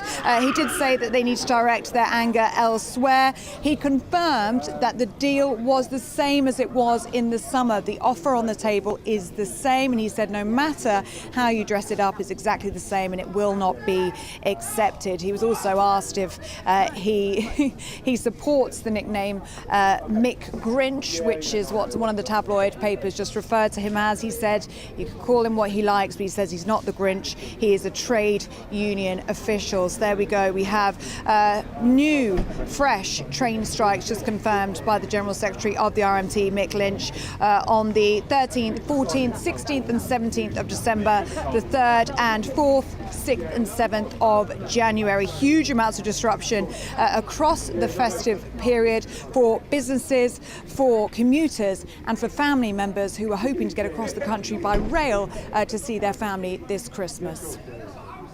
Stella, thank you very much. Very well summed up that. Reacting to that announcement that you just heard there on the steps, really, of the RMT office there. Mick Lynch, everybody's favourite trade unionist, coming out announcing more strike action. And I'll just give you some more detail then in case you were just tuning in. The 13th, the 14th, the 16th, the 17th of December, plus the 3rd, 4th, 6th and 7th of January. Entire walkouts. Now, a ban on overtime for staff, or overtime ban, 18th of December, right the way through to the 2nd of January, of course, incorporating massively busy time periods there. But it's not just that, OK? There's a few different elements of this, and we're going to pick those apart now because this is the big breaking news for us right here on GB News. But some of the big elements to this are, why did the government cancel the meeting with Mick Lynch and co. at 55 minutes' notice, apparently, according to Mick Lynch anyway, yesterday? Why did that take place? Supposedly there is an offer on the table. What I thought was interesting about this was that Mick Lynch himself didn't actually come out and say that offer was unacceptable, the one that we know is unacceptable, but it wasn't officially put in writing. So it implies, reading between the lines, and I may well be wrong about this, it's just my interpretation of what Mick Lynch said there, the vibe, as it were, is that if that offer was maybe formally put to them in writing, then that might be all right, or certainly a lot closer than we are to strike action anyway. And another couple of points on this, which I suspect is big. Mick Lynch really there, you know, standing on the steps of the RMT office urging pretty much workers of the world unite. Come together, take strike action in all of your industries. Again, putting the squeeze on the government. How do you feel about all of this? Mick Lynch, like him or loathe him, is very good at his job. OK, he is. There's no getting around that. He's a good orator. He's quick on his feet. He's, you know, pretty slick when it comes to that kind of stuff, and clearly knows his industry, knows his trade inside out. And it would appear anyway, is at the moment making life very difficult for our government. How do you feel about this? He's saying that they haven't had a pay rise in 3 years. We're about to enter the turn of the year and still no pay rise in sight. And he obviously wants something done about that. However, I'm really struggling to see how we can be accurate when he's saying that the vast majority of the British public are on his side.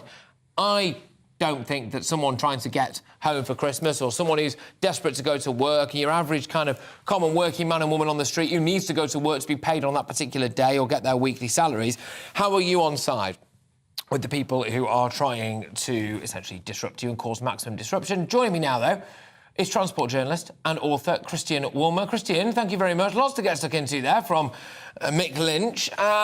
Firstly, is the public on side with him? Is he accurate when he's saying they are? Well, I think the public is surprisingly on side. I mean, they're all suffering from the cost of living crisis. As you say, Mick Lynch is very effective and gets his messages across. He didn't manage to get on Have I Got News for You? He's quite a popular figure, and of course people are disrupted and don't like it. But you know, it's surprising that so many people are still in favour of what the union is doing, despite the disruption. Yeah, so let's just try to get a bit down to brass tacks on this. What does Mick Lynch want, and what are the government not giving him? Well, what is surprising, you were struggling over this, and I can understand why. Is there an offer, or is there not an offer? And actually, I've talked to people in the rail industry who basically said, no, you know, there isn't an actual offer. We're just in talks. And you think they're not in offer, and there hasn't been an offer because the government has stopped them. Now, we have a new rail minister, Hugh Merriman, who's not the Transport Secretary, but he's the number 2. He's very experienced in transport because he was chair of the Transport Select Committee in the Commons until his appointment as minister. So, and he has put at the top of his agenda, which has been leaked to me, he has put sort out the dispute in the railways as absolutely number 1 priority. So if that is the case, then I don't see how come there hasn't been an offer on the table? But as you said, it might be that there's been an offer and it's not been in writing. I don't think these strikes will actually happen. I think that something will break. Yeah, but I think it's important for us to try to get some clarity on what Mick Lynch really wants, because that is vital. Is it a ridiculous offer that no one in their right minds could possibly ever agree to, in which case we just have to suck up the strikes because they don't deserve it, they shouldn't get it? Or is it reasonable and we're not giving it to them, in which case maybe give it to them or something close to it and we can all go home for Christmas? Well, you know, my understanding, talking to my trade union contacts, talking to people in the industry, he's not asking for 10, 12, 15%, anything like that. But they don't want to specify precisely what they're offering, because what they're prepared to accept, because they haven't had an offer. I mean, it's a ridiculous game, actually. You know, it really is time that it was sorted out, and hopefully it will get sorted out. Remember, the last lot of strikes was called off at the last minute because they said they're talking. I do think that this will probably happen again, but, you know, I wouldn't stake my shirt on it. Right, now, I think we're at risk of getting lost, maybe, in the macro picture, not looking at some of the micro. Who does the RMT represent? And, in your opinion, as a transport journalist, author, expert, some would say, is that industry underpaid? Thank you for the somewhat might say. Well, the RMT represents basically most of the industry who are not, apart from the drivers. They have a few drivers, but most of the drivers are in ASLEF. So they represent the guards on the train, the station platform people, and most importantly, the signallers. And it is the signallers who can disrupt the railway the most, because without signallers, you can't run the railway.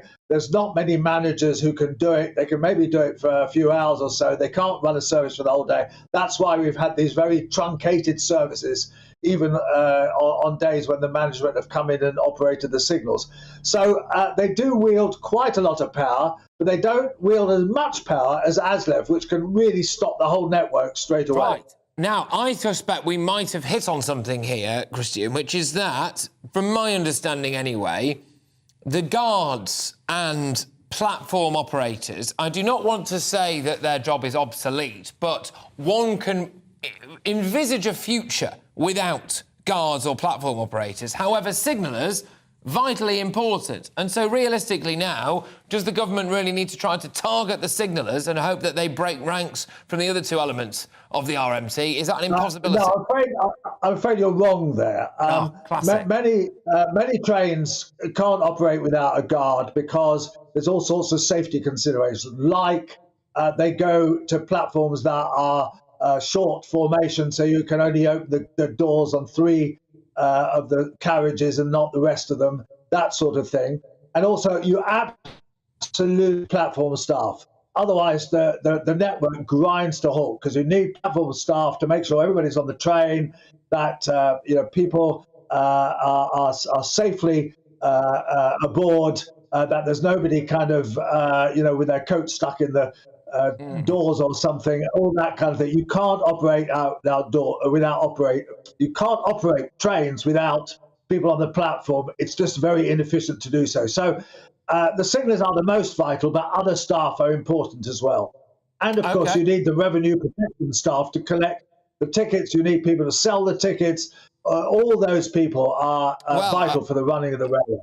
I must say, I must make a confession here. The chap with an RMT badge on who did me for having a day out-of-date rail card the other week. I mean, my sympathy for him is limited. But there we go. He did tell me, however, he wouldn't be going on. He's doing his job, Gov.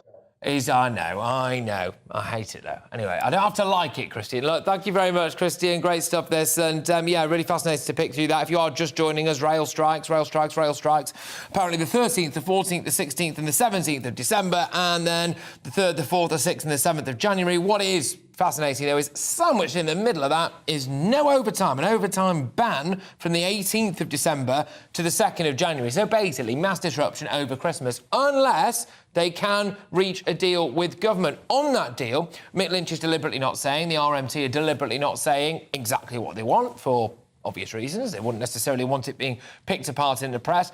But also, conversely, the government is not saying what they're going to offer them. And we're in this ridiculous situation now where they were due to have a sit-down meeting yesterday. That was cancelled at 55 minutes' notice for whatever reason behind the scenes that may be.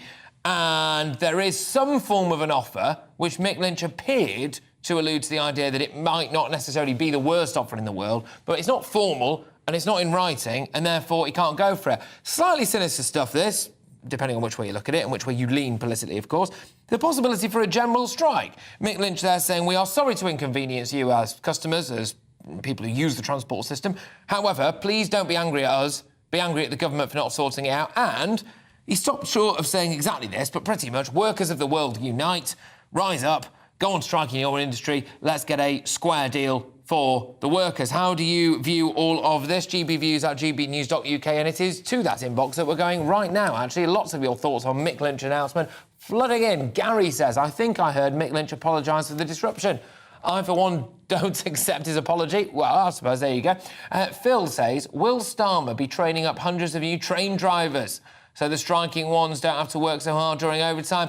I absolutely take your point, Phil. Just a small matter of correction, according to our former transport guru that we just had on there, Christian Warmer, which is that train drivers are supposedly much more represented by another union, ASLEF. One would assume that they are quite well aligned with the RMT, though. It's more to do with platform operators, guards and signallers going on strike under the RMT. But yes, this is an issue, I think, for a lot of people, which is that should we be training people? But then do you say, well, we'll train them to work for less? Does that seem fair? I'm not quite sure. Either way, you might be facing now massive disruption over Christmas. Do you think it will actually come to that there? I can't help but feel as though they're just trying to get into a bit of brinkmanship, and the government, indeed, is allowing that to happen. There is another side to this, and I'm very keen at some point on the show, and we are trying to get a Conservative MP on to talk about this, which is, actually, how much is the government to blame? Because are we seeing a government allowing itself to be outmanoeuvred by a trade unionist? Mick Lynch, like him or loathe him, absolutely across his brief, very quick on his feet, and a good orator. You might not agree with what he's saying, but you have to appreciate the way that he articulates himself is pretty clear, pretty concise, and that's that, right? Actually, is the government allowing a situation now where he can stand on the steps of the RMT offices, announce all this strike action, say the government isn't offering us what they want, and the government offers something, and it looks like a massive win for Mick Lynch, doesn't it? Has the government actually played politics with the unions and potentially is about to lose? I don't know. How do you feel? gbviews@gbnews.uk. Loads of your views coming in. We'll go to those throughout the show. But, of course, the rail delivery group have been reacting to this, and they've produced, oh, grief, a lengthy and strongly worded statement. Here we go. I've got to read this now. We made real progress over the last fortnight of talks, and for the first time in months, we can see the outline of a credible deal. Further strikes, especially in the run-up to Christmas, will disrupt the first normal festive season our passengers have been able to look forward to since the COVID pandemic, taking even more money out of the pockets of railway staff. Industrial action has already cost the industry millions in lost revenue, is stalling its post-pandemic recovery and threatening its long-term sustainability. Grief, it is long, isn't it? We are asking the RMT to stay at the negotiating table, work with us towards a fair deal and end a dispute that is harming passengers, the industry and their members. Yes, right, OK, so we are in the grips, aren't we, of what is known as a dispute, because we've got one side saying, hey, come on, we're very close to a deal, we've got a deal on the table. We've got another side saying, well, you're not offering it to me, I'm sick of having tea and biscuits with you, we're walking out. Important to note, though, that, yes, if they do walk out, then it is the workers who don't get paid, apparently, according to Mick Lynch. So they are potentially harming themselves in the run-up to Christmas as well. Brinkmanship. But Labour leader Sir Keir Starmer has told business leaders that the days of cheap labour, this is ironic, isn't it, must end to wean the UK off its immigration dependency. I can't help but wonder whether or not there's a few people shouting at their TV screens now going, hang on a minute, is there any cheap immigrant labour who can drive the trains? But there we go. He called for a plan to train British workers and move the economy away from its low-paying model, but admitted that it would be challenging to get everyone back into the workforce due to the hundreds of thousands of people who were working just a few years ago. But can the government ever meet the demands of the British workers to entice them back into the workforce?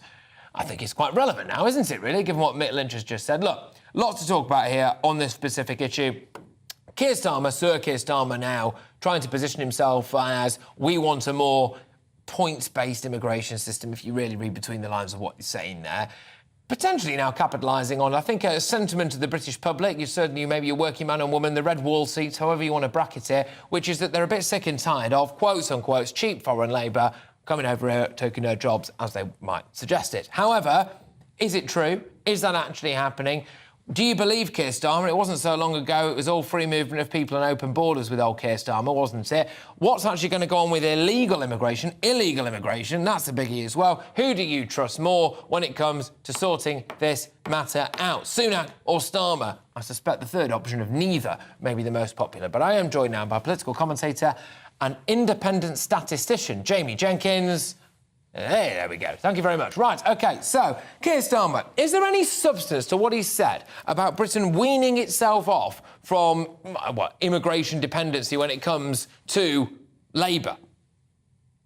Yeah, good afternoon, Padre. I think the difficulty we've got in the UK, and remember now, we saw a huge explosion of people coming into the country over the last 10 or 20 years, especially when kind of the accession countries joined the EU, and we didn't kind of have that temporary block like some other EU countries did in terms of them coming in. And that has had a downward pressure on wages. We saw a lot of people coming in. And what you tended to find over the last, say, 20 years is that you've got immigrants who are coming in who are better qualified in the jobs that they're doing, but they're happy to take lower paid jobs because they're still better off when you compare to the wages back home. But I think what we've got to do is look forward now. And the UK is in a position now where over the next 10, 20 years, we're going to have about 3.5 million more people of pensionable age. We've seen a fall in the birth rate the last 20 years as well. So you kind of need at least 2.1 children for every family to replace those who are going to die at some point. And the total fertility rate is not at that point. It's about 1.55. So we haven't had enough births. So we're going to hit the point, actually, Patrick, over the next 10 or 20 years that without actually immigration, we won't have enough people of working age to actually pay the taxes. Because remember, what the government doesn't do, it doesn't plan for the future. It doesn't put aside money to pay for pensions of people who are going to be in the future or plan for the NHS in the future. It's the taxpayers of today who pay the pensioners of today. So we have got this ticking time bomb, actually, that because we had a lack of births over the last 10 or 20 years, and that's projected to continue, without immigration, Patrick, we won't actually have enough people to pay the taxes, to pay for the cost of all the elderly people we will have. The solution, therefore, may well be, in order to reduce our need for cheap foreign labour, is shove a bit of Viagra in the water and we'll all reproduce a little bit more. Maybe that will work out a little bit better, although not without its controversies, one would imagine. But do you actually believe Keir Starmer when he talks about this? Because this is the big issue, isn't it? Not so long ago, he was talking about, well, pretty much open borders. I mean, he was Mr. EU, and now all of a sudden it's about British workers, training up British workers, stop our dependency on foreign labour. Is he lying? Well, it's good sound bites, isn't it? But you're talking about it. The newspapers will be talking about it. He can say, this is what my plan is if we win the next election. He's obviously trying to win back those voters who voted for Brexit, who'd say take control of our borders, people who perhaps went over to kind of Nigel Farage's Brexit party in the past, trying to bring those ones back by saying, I'm going to be tough on immigration. But remember now, David Cameron was saying exactly the same. All politicians across different parties have been saying they're going to be tough on things for about a decade or 20 years now, Padre. And they haven't been. So I think, do we believe what he's saying? I don't believe what he's saying. Yeah. He's just saying these sound bites to get that kind of headline. So when it comes to the election, he can say, this is what I will do. And then when he gets into power, if he's there, he'll say, oh, it's a bit more difficult than I thought. Yeah, exactly. Pretty much no plan whatsoever to deal with illegal immigration. He's saying that we need to train up British workers. Oh, by the way, I'm banging in favour of that, don't get me wrong. And he says that we need to reduce our dependency on immigration labour. But actually, realistically, I think we can all agree that there's quite little substance to that. And the big problem for British society as well, you look over the other benches, the Tories don't seem too hot on it either. But thank you very much. Oh, and well done, by the way, Jamie. Decent result last night, that, against the United States of America. Well done. Jamie Jenkins, there, political commentator and independent statistician, reacting to the fact that Sir Keir Starmer, allegedly at least, wants to reduce Britain's dependency on cheap foreign labour. What do you make of all of that? But from one form of immigration to another now, the Home Office has confirmed that the Manston Migrant Processing Centre is now, quote, completely empty. Woo! Well, not actually woo, because where have they gone? But with all the occupants having been moved into hotels. There we are. So the centre has hit the headlines over the past few months due to living conditions, which reportedly left Immigration Minister Robert Jenrick speechless. But it is understood that the facility remains open and will no doubt be full again in the future. Yes, absolutely, 100%. Joining me now is former Chief Immigration Officer at UK Border Force. It's Kevin Saunders. Kevin, massive overarching question here. It's all very well... This is one thing, by the way, I hate about politics in this country.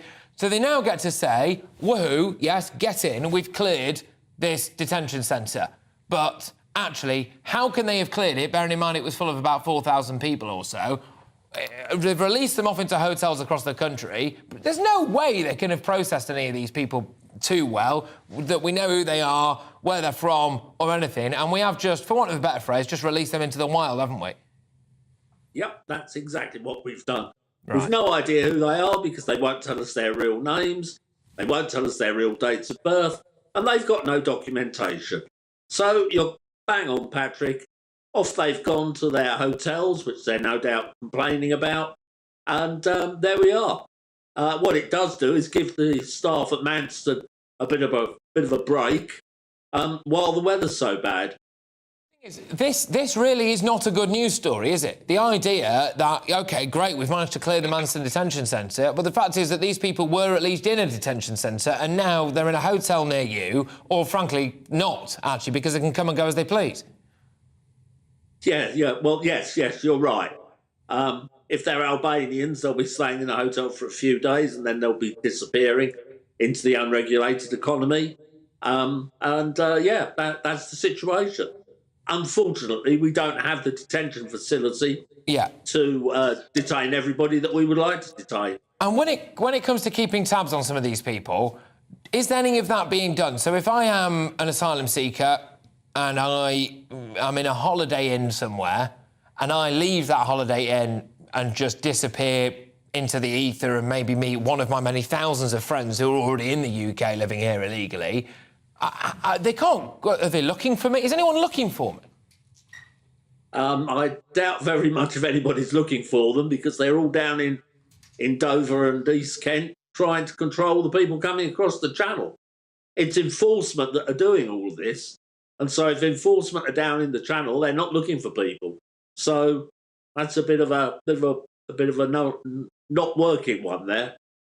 Well, look, thank you very much, Kevin. Always great to have you on. I'm sure it won't be the last time we talk about this. That was Kevin Saunders there, the former Chief Immigration Officer at UK Border Force, reacting to the news. And I think this is, frankly, a scandal that's brewing. In fact, it is a scandal that's brewing. It's being billed as a good news story, this, that, whoa, wait, fantastic. We've managed to clear the Manston Migrant Detention Centre. Well, yes, OK, but there's absolutely no way we can have got tabs on everyone there. And they're potentially in hotels now up and down the country, free to come and go, largely as they please. So 4,000 people and the rest have essentially just been released into the wild. Good stuff. Anyway, Ofgem has revealed in a recent review that 17 energy firms are failing vulnerable customers.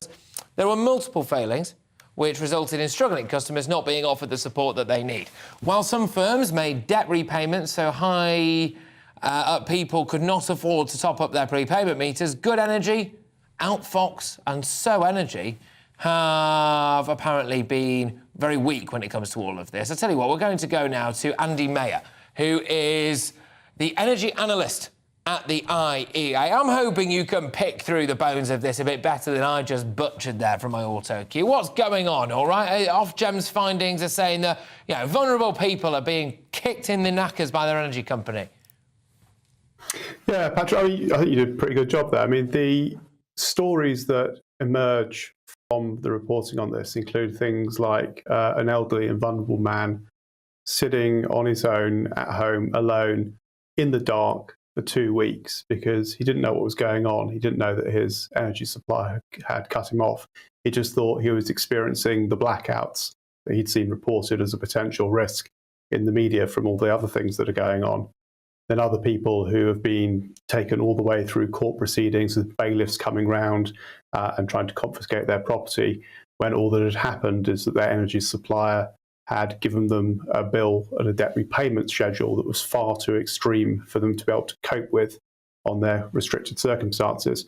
And we can all see the problem with that. But underlying it, there's a couple of things. The energy situation as we see it today is really a result of two institutions failing. One is the government, who have underinvested in energy supply for over 2 decades. So we are in a situation where these bills are extremely high because of things we haven't done. And the second is the regulator themselves, who have got a bit muddled and a bit lost in all their competing duties and are focused potentially on the wrong things, like climate change, for example, and trying to get carbon emissions down when they should be looking at this kind of stuff with laser-like focus so that these stories don't emerge again in future. So the energy companies themselves aren't necessarily the villains. Well, just on that. So who do you think the villains are? Well, you can't rely on energy companies to act as competent social services. These are organisations with hundreds of thousands, in some cases millions of customers, and they don't know them. They don't have an individual relationship with each of us when we're paying our energy bills. That job fundamentally is done by social services. It's done by citizens' advice. It's done by the charities, and people have a really close connection with the kind of people who are really exposed to vulnerability on these topics. So those are the people who should be raising the red flag and helping the energy companies to do their jobs properly. If we just rely on the energy companies through mandates and regulatory action to try and deliver better social services, it's always going to fail, because that's not what they do. They sell us energy. That's their job. So it's partly a naivety on the government's part, it's partly policy failure, but it's also a little bit of extra action from the companies themselves to ensure that they do the duties they have to do under the law better. And just very finally, Andy, and quite briefly before I throw over for people to get their latest headlines, could any of this have been avoided if we hadn't have had as much of a focus on things like replanting seagrass in the oceans to combat climate change and stuff like this? You know, could we have done more to look after customers? I would say that is a job for the welfare services first and foremost. So if the government had focused on that job and really ensuring that local authorities were doing their jobs properly in order to provide these services, then you'd see less of this. But ultimately, there's been failure across the board in energy policy, and whether the incumbent government or whatever replaces it in 2 years' time will do a better job remains to be seen, but I'm not optimistic. No. All right, Andy, thank you very much. Andy Mayer there, who is an energy analyst at the IEA. There's nothing that chap does not know about energy. There we go. Right, OK, loads to continue with here on GB News with me, Patrick Christys. Coming up, I want to hear from you. I always want to hear from you. Should we judge Rishi Sunak for having a private same-day GP? No, absolutely not. I suspect that if you were wealthy enough, you will be getting one as well. I certainly would. Anyway, reports today that the Prime Minister is registered with a private GP that guarantees same-day appointments after he vowed to protect the NHS as being free for all at the point of use. I'll say it before I say it again. Wouldn't you just go private if you could? But first, it's all of your latest headlines. There we go. Let's have it.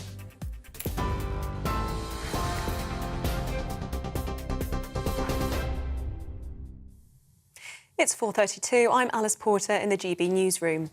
The RMT union has announced new industrial action over the festive period. The RMT says its members will not work overtime over Christmas and will stage a series of 48-hour strikes in December and January. Dates include the 13th to 14th and 16th to 17th of December and the 3rd to 4th and 6th to 7th of January. It's over a long-running dispute over pay, jobs and conditions. RMT General Secretary Mick Lynch says the union has been reasonable and that the government is blocking any resolutions. The whole process has become a farce that only the new Secretary of State can now resolve. And I will be calling on him to act up to his responsibilities this Thursday. In the meantime, our message to the public is we are sorry to inconvenience you, but we urge you to direct your anger and frustration at the government and the railway employers during this latest phase of action. Nottinghamshire police say the mother of 2 young children who were killed in a flat fire has died. The case is now being treated as a triple murder. Fatoumata Hidara had been on life support since the blaze in Clifton early on Sunday morning. The children, aged 1 and 3, were treated at the scene for smoke inhalation, but later died in hospital. Detectives have been given another 36 hours to question a 31-year-old man on suspicion of killing the family. The UK must wean itself off immigration dependency. That's the message from the Labour leader to business bosses. Sir Keir Starmer told the Confederation of Business Industry the days of low pay and cheap labour must end and that it's time to invest in training those already in the UK. He also promised to be pragmatic about the shortage of workers, saying if he gets into government, he's willing to accept increased skilled immigration. And the King has been hosting his first state visit as monarch. King Charles has welcomed South African President Cyril Ramaphosa during a ceremony at Horse Guards Parade. They then proceeded along the Mall by carriage to Buckingham Palace, where a banquet will be held in the President's honour. President Ramaphosa will also address Parliament and meet the Prime Minister. TV, online and DAB plus radio, this is GB News. Don't go anywhere. Patrick will be back in just a moment.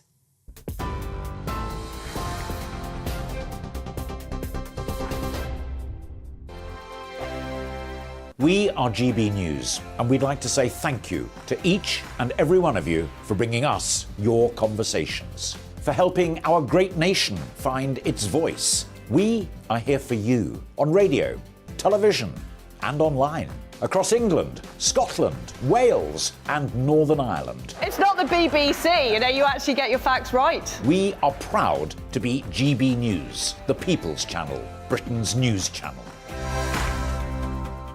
Every Friday and Sunday night from 9, it's Mark Dolan Tonight. We're on the same page again. There's something good happening. Let Ian finish. Don't be such a cranky. That mini budget was the tip of the iceberg. And on Saturday, my show just got bigger. From 8, it's Mark Dolan's Saturday Night In. You can't govern a country if you can't speak.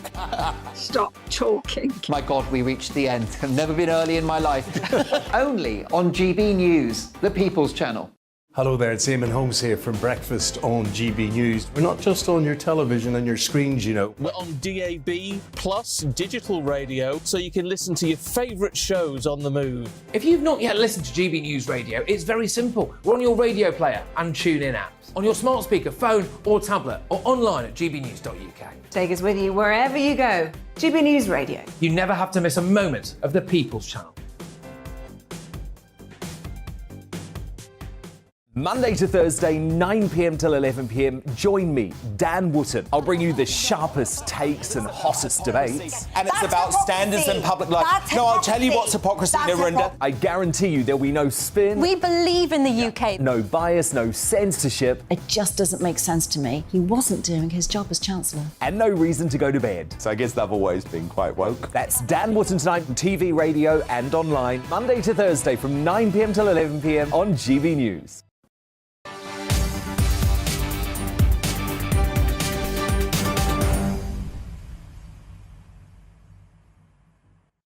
Welcome back, everybody. Patrick Christys here on GB News. Now, it's a bleak story, this, OK, so strap yourselves in, but a very necessary one to talk about anyway, because as far as I'm concerned, this appears to be happening all too often and has been going on for far too long. A national audit has revealed that almost a fifth of NHS trusts has been rated red when it comes to infant mortality rates, which is, of course, a bad thing.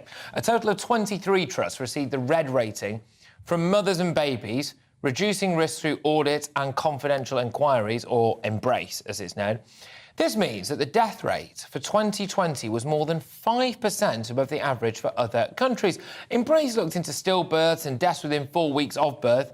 In other research, it also found that the number of women who died up to 6 weeks after having a baby was up by a quarter over 5 years. We'll get stuck into the specifics of this, but the reason I certainly wanted to cover it was because this seems to be happening all too often. You keep hearing it left, right and centre, don't you, when it comes to NHS trust, whether it's maternity failings. Well, joining me now is Larissa Corder, who is a woman's health and fertility doctor. Larissa, thank you very much. For a first world country, a massively developed nation, a great country, it seems to be quite a high-risk nation if it comes to giving birth. Yeah, it appears to be one of the unsafest places, certainly in Europe, to give birth at the moment, where women are 3 times likelier to die in childbirth and postnatally compared to some Scandinavian countries. Right, why is this? Why is it? So there's no simple answer to this. It's a multifaceted problem that we've kind of been hearing about, as you say, all too often. There have been a series of scandals that have been exposed over the course of this past year. And there are probably many more to come, sadly, as well. So some of the main issues which are going on here are that there's been this chronic underinvestment in maternal services all over the nation. And that underfunding and underinvestment is now coming to light because COVID and the pandemic was really a bit of a final straw in this, and it put so much pressure on the services and the staff that now we're seeing the results of all of that. So at the same time that we're facing 10,000 more births across the past year between 2020 and 21, we're also seeing chronic midwife shortages, the likes of which we've never seen before in our lifetimes. So at the moment, the NHS is missing about 2,000 midwives and 600 have walked out in the past year. Now, these are people who have served on the front line of this crisis, who've had no rest, no let-up in all of this. They are underfunded, underappreciated. They are pushed to the absolute limit. There are many who absolutely cannot cope under the current pressures at all and are being left with very little choice then to leave, and nothing is being done. Yeah, now, I've floated this a few times when it comes to, especially with staffing shortages in the NHS. Midwifery, I think, is one of those ones where all right, OK, economists might be about to shout at their TV screens at me now, and don't get me wrong, everyone who watches this show will know that I regularly do criticise maybe some of the way that the money is spent in the NHS. That's a conversation for another time. But if you're training to be a midwife, I think we need to try to fast-track that as much as we can within the safety parameters, of course, and maybe do things like wipe student debt for these people. This is, by definition, an incredibly practical element of our NHS. You know, giving birth is again, by definition, as old as the dawn of time, and we need to make sure that that is an area of our medical services that we are pretty secure at. I cannot have it where we're in Britain, such a developed country, where it is at such a high risk. We need to entice midwives. We have to do it. Why are they paying for their education? Just get them in. Yeah, well, I couldn't agree more. And also the other thing that you've just pointed out is that, you know, the survival of these departments that look after mothers and babies, it's intrinsic to our survival as a nation. Yeah. You know, this is so important. And not allowing, I mean, putting midwives under so much pressure where they can't even perform their training because they're being pulled towards in order to cover the chronic staff shortages is horrific. So is it, so this is obviously a grim thing to talk about, but I think it's important in the context of this because people will be wondering this now. Why are so many babies dying? Is it because they are getting poor care when they are born and they've got a problem? Is it when they're actually going through labour? What are the actual physical causes of this? So again, it's a complex answer to this. So one of the reasons is that, as we've mentioned, there's underfunding, understaffing, and people are being pushed to cover several different cases of labour at the same time, which they just can't cope with. OK. But also the other thing that's going on here that isn't really being spoken about is a bit of a toxic culture that seems to be prevalent in some of these departments. And this is where whistleblowers, so people who wish to speak up about things that they see are blamed, a little bit like we see with the mothers of these children who have died. So who's responsible for that culture? Because I hate to say it, but I have had experience, I don't want to go into too many specifics, but I have had experience of what I would argue is a bit of a cover-up culture in the NHS. Is that it? So there is some of that which does go on. The problem is that there are endemic levels of bullying that are happening behind closed doors and no one is being held to account for this. So it's very, very difficult for anyone to come along and to change that because people are potentially punished by raising some of these concerns. They're not allowed to speak up. They're not allowed to essentially insist on certain changes being made. And there are also really poor examples of some leadership as well, where, again, people aren't being held to account. I'm glad you said this because I think all too often the discussion is framed when it comes to this of, you know, just chronic underfunding, government-level responsibility, but actually is more than that. There's management issues, there's all sorts of it, there's cultural issues within the NHS as well, and I thank you very much for coming in, albeit under rather depressing circumstances, but a story that we do not want to ignore nonetheless. Thank you very, very much. That's Larissa Corder there, who is a women's health and fertility doctor. Right, there we go. So in a statement, NHS England has said that Embrace data demonstrates the significant progress, that has been made to reduce stillbirths and neonatal deaths since 2010. But we know further action is needed to ensure continued safe care for all women, babies and their families. It continues. NHS England continues to support trusts and integrated care boards to make improvements to maternity and neonatal care they provide. I feel like I've spent most of this show reading out statements from various different organisations, but there we go. Very much a shift in tone now, ladies and gentlemen, because we are actually going to be talking about Shamima Begum, yes. ISIS bride Shamima Begum, her appeal against her British citizenship, and it's being revoked. That's underway. So that is, there's no result on there. We're expecting a few more days for this to rumble on. I thought we'd reach an early verdict there, but no, alas, we have not. Shamima Begum is basically appealing the decision to take her citizenship away from her. The court heard from an MI5 officer It said that Begum was an A-star pupil and that it was inconceivable that she didn't know what she was doing when she left Tower Hamlets to go and join ISIS. But Miss Begum's lawyers asserted that the 15-year-old was influenced by a determined and effective ISIS propaganda machine. Outside these court proceedings is our political reporter, Catherine Forster. That's at the Asylum and Immigration Tribunal in central London. Good grief, it's got dark quick, Catherine. Last time I spoke to you, it was relatively light outside. Now, you're in the pitch black, bless you. Right, OK. Have you still been shut out? It's important to say that, for want of a better phrase, this trial or hearing is veiled in secrecy, isn't it? Yes, it is, because of issues of national security here, evidence from MI5, the Home Office, that have to be kept secret. So most of the proceedings today were in what was called closed court, with the press kept out. Happy to report that in the last hour we were admitted. Lots of people were waiting expectantly for a very long time down in the basement. And Shamima Begum's lawyer, Samantha Knight KC, has been talking in more detail about trafficking, saying how women and girls are particularly women and children are particularly vulnerable. Of course, Shamima Begum was only 15 when she left to go to Syria back in 2015, and saying, quoting European law on this and the obligations of states to try to prevent and investigate trafficking, stressing that states isn't just the country but could be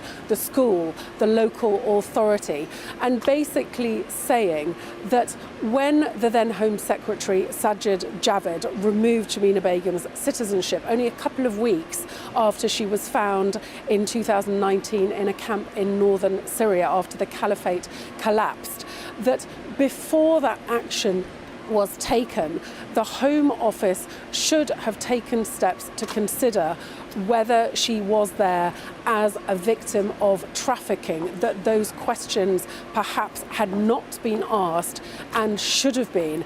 MI5 giving evidence yesterday were keen to stress that they were concerned with the threats to national security and not experts on trafficking. Also, she was saying that even if she is found to be a victim of trafficking, that doesn't mean, of course, that she would be free from prosecution.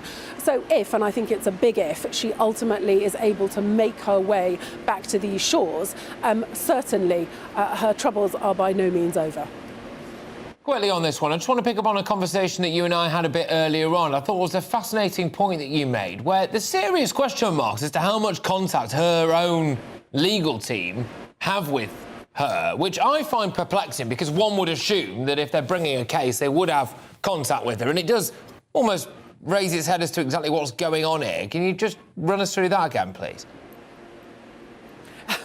It's really very odd indeed. They're pretty much saying that they have next to no contact with her, and yet they are bringing a case on her behalf. So how can that be? Surely if they're saying that she is a victim of trafficking, we would expect to be able to hear from her directly, or maybe in closed court, or maybe at the very least a witness statement. So some people are saying, or the Home Office are basically saying, well, if you don't have the contact with her, then why are you bringing this case, and how can you expect this case to succeed? So it's very, very murky, and what, if any, contact they have with her is not clear, but it seems like they're sort of trying to have the best of both worlds. Yes, indeed. Catherine, thank you very much, as ever. Catherine Forster, our political reporter, keeping you up to date with what is a very secretive and indeed perplexing case relating to Shamima Begum, the ISIS bride, as to whether or not she should come back to the UK. I'm very pleased to say now that Chris Phillips joins me, the Managing Director of the International Protect and Prepare Security Office, and, crucially as well, the former head of UK National Counter-Terrorism Security Office. Grief, that's a mouthful. It must be an incredibly long business card that you've got there, but I bet your LinkedIn page is vast, but there we are. Anyway, you join me now. A lot of people are saying this is a poor, young, vulnerable girl who was groomed and she should come home, and we should, well, if not welcome her with open arms, certainly at least have her back amongst British society. Your views on that? Well, my views is that she knew exactly what she was doing when she left these shores. She did almost certainly some very, very bad things when she was part of the caliphate. And it was only when the caliphate actually was taken out and destructed that she decided that she might want to come back to the UK to live. Even then, she didn't really show a lot of remorse.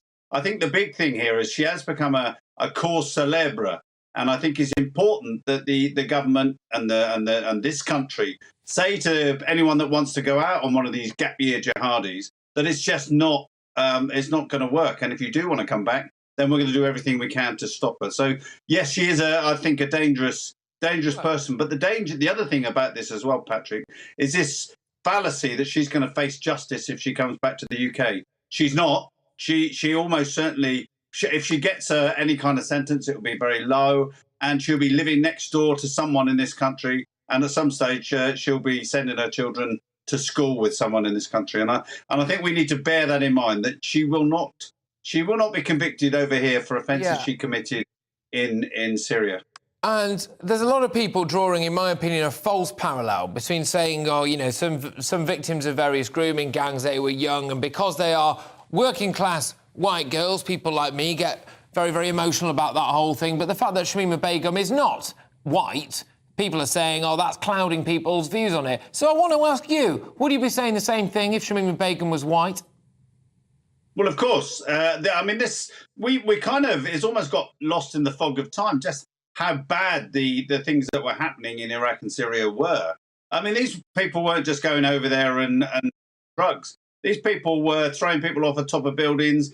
You know, there's a view that, and I've certainly seen some evidence that this woman was sewing people into suicide vests to go and kill innocents. So this is not the same thing at all. This is someone that's gone to do something heinous, knowing very well that was happening. I mean, she was a very bright student.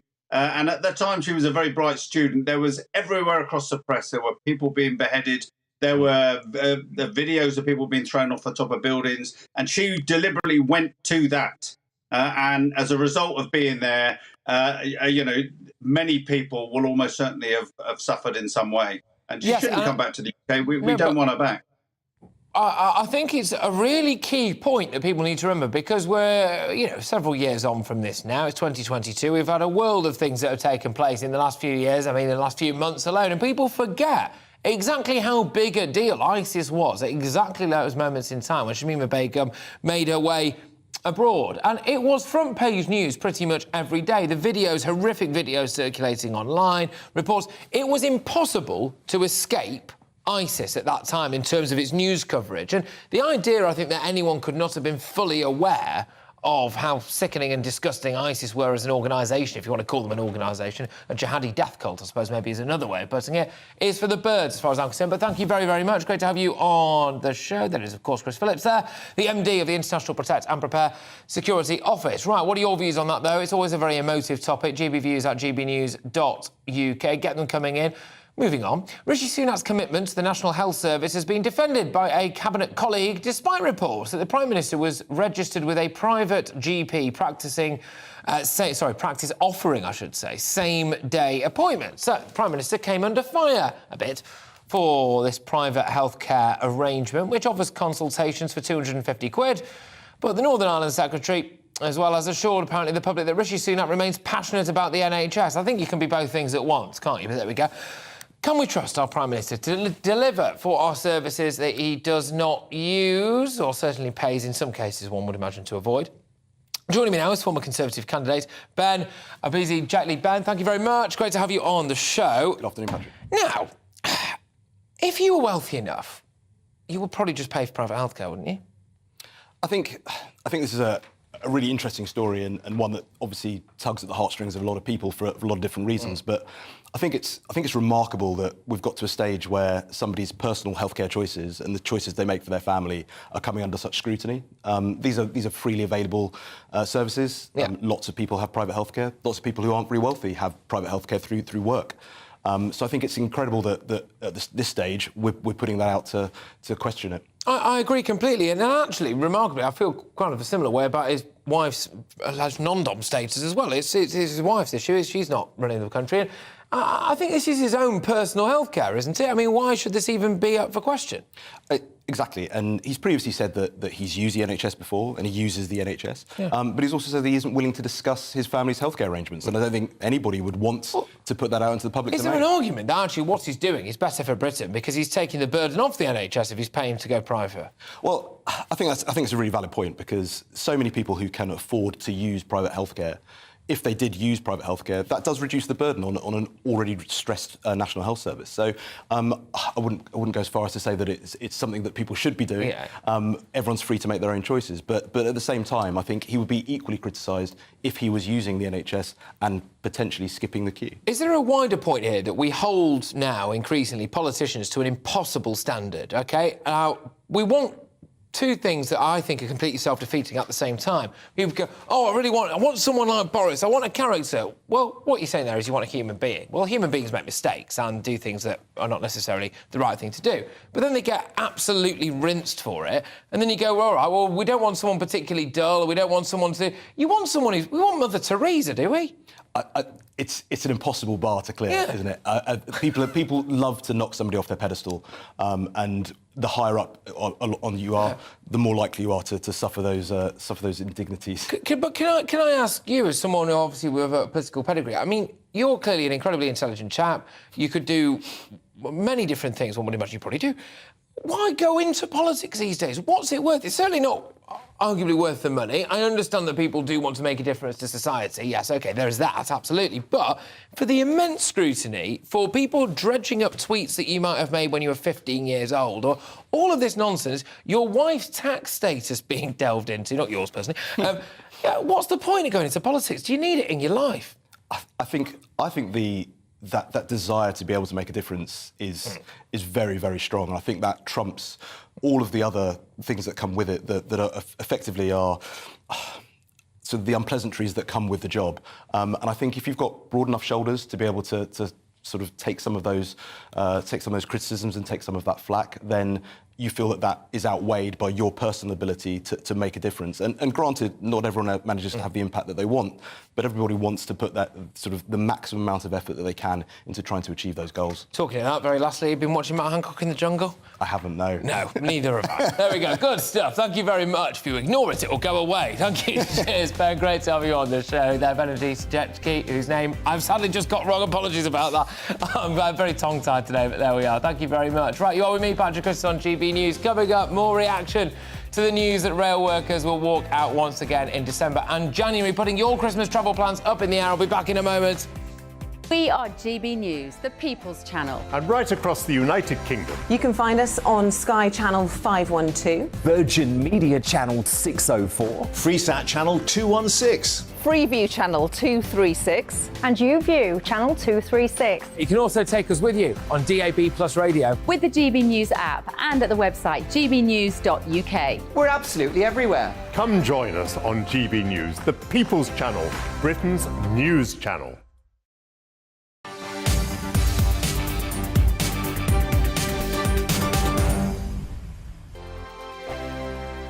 Monday to Thursday nights on GB News. At 6, it's Dubes & Co.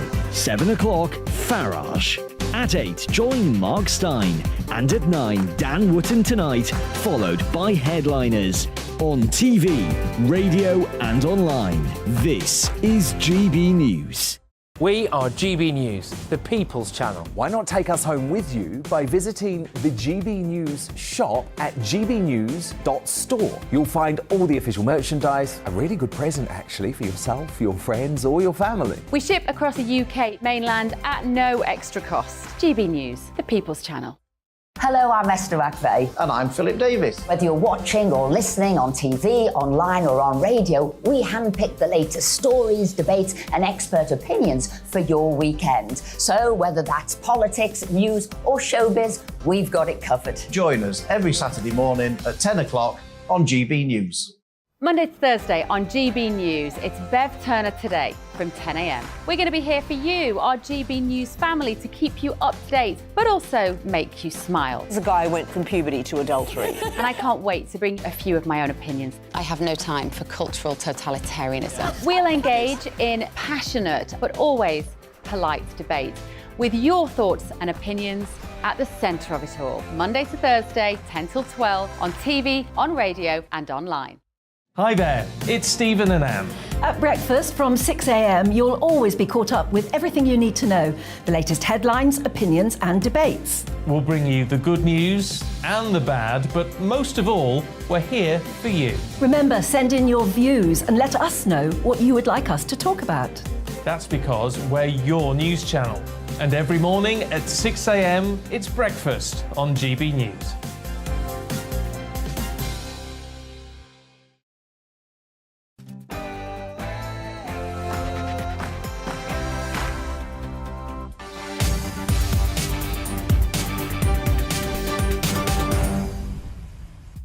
Welcome back, people. Now, National Grid has cancelled a warning that electricity supplies might be tight in Britain this evening, so allegedly no blackouts this evening.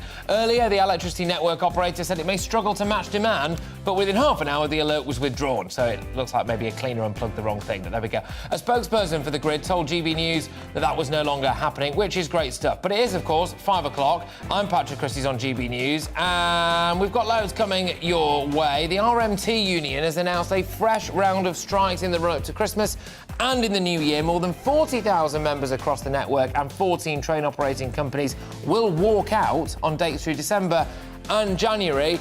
And don't say we don't deliver, people, because right now our reporter Ellie Costello is live with the man behind the strikes, with Mick Lynch. We're going to go to that very, very shortly. We'll also bring the latest from the Home Office as it's revealed that Manston migrant processing centre is now empty. Arguably not great news, because where does it mean that all of these people are? Have we had time to actually fully vet them, etc, etc, etc? But, yes, that main story coming your way in just a matter of moments. Ellie Costello will have Mick Lynch live.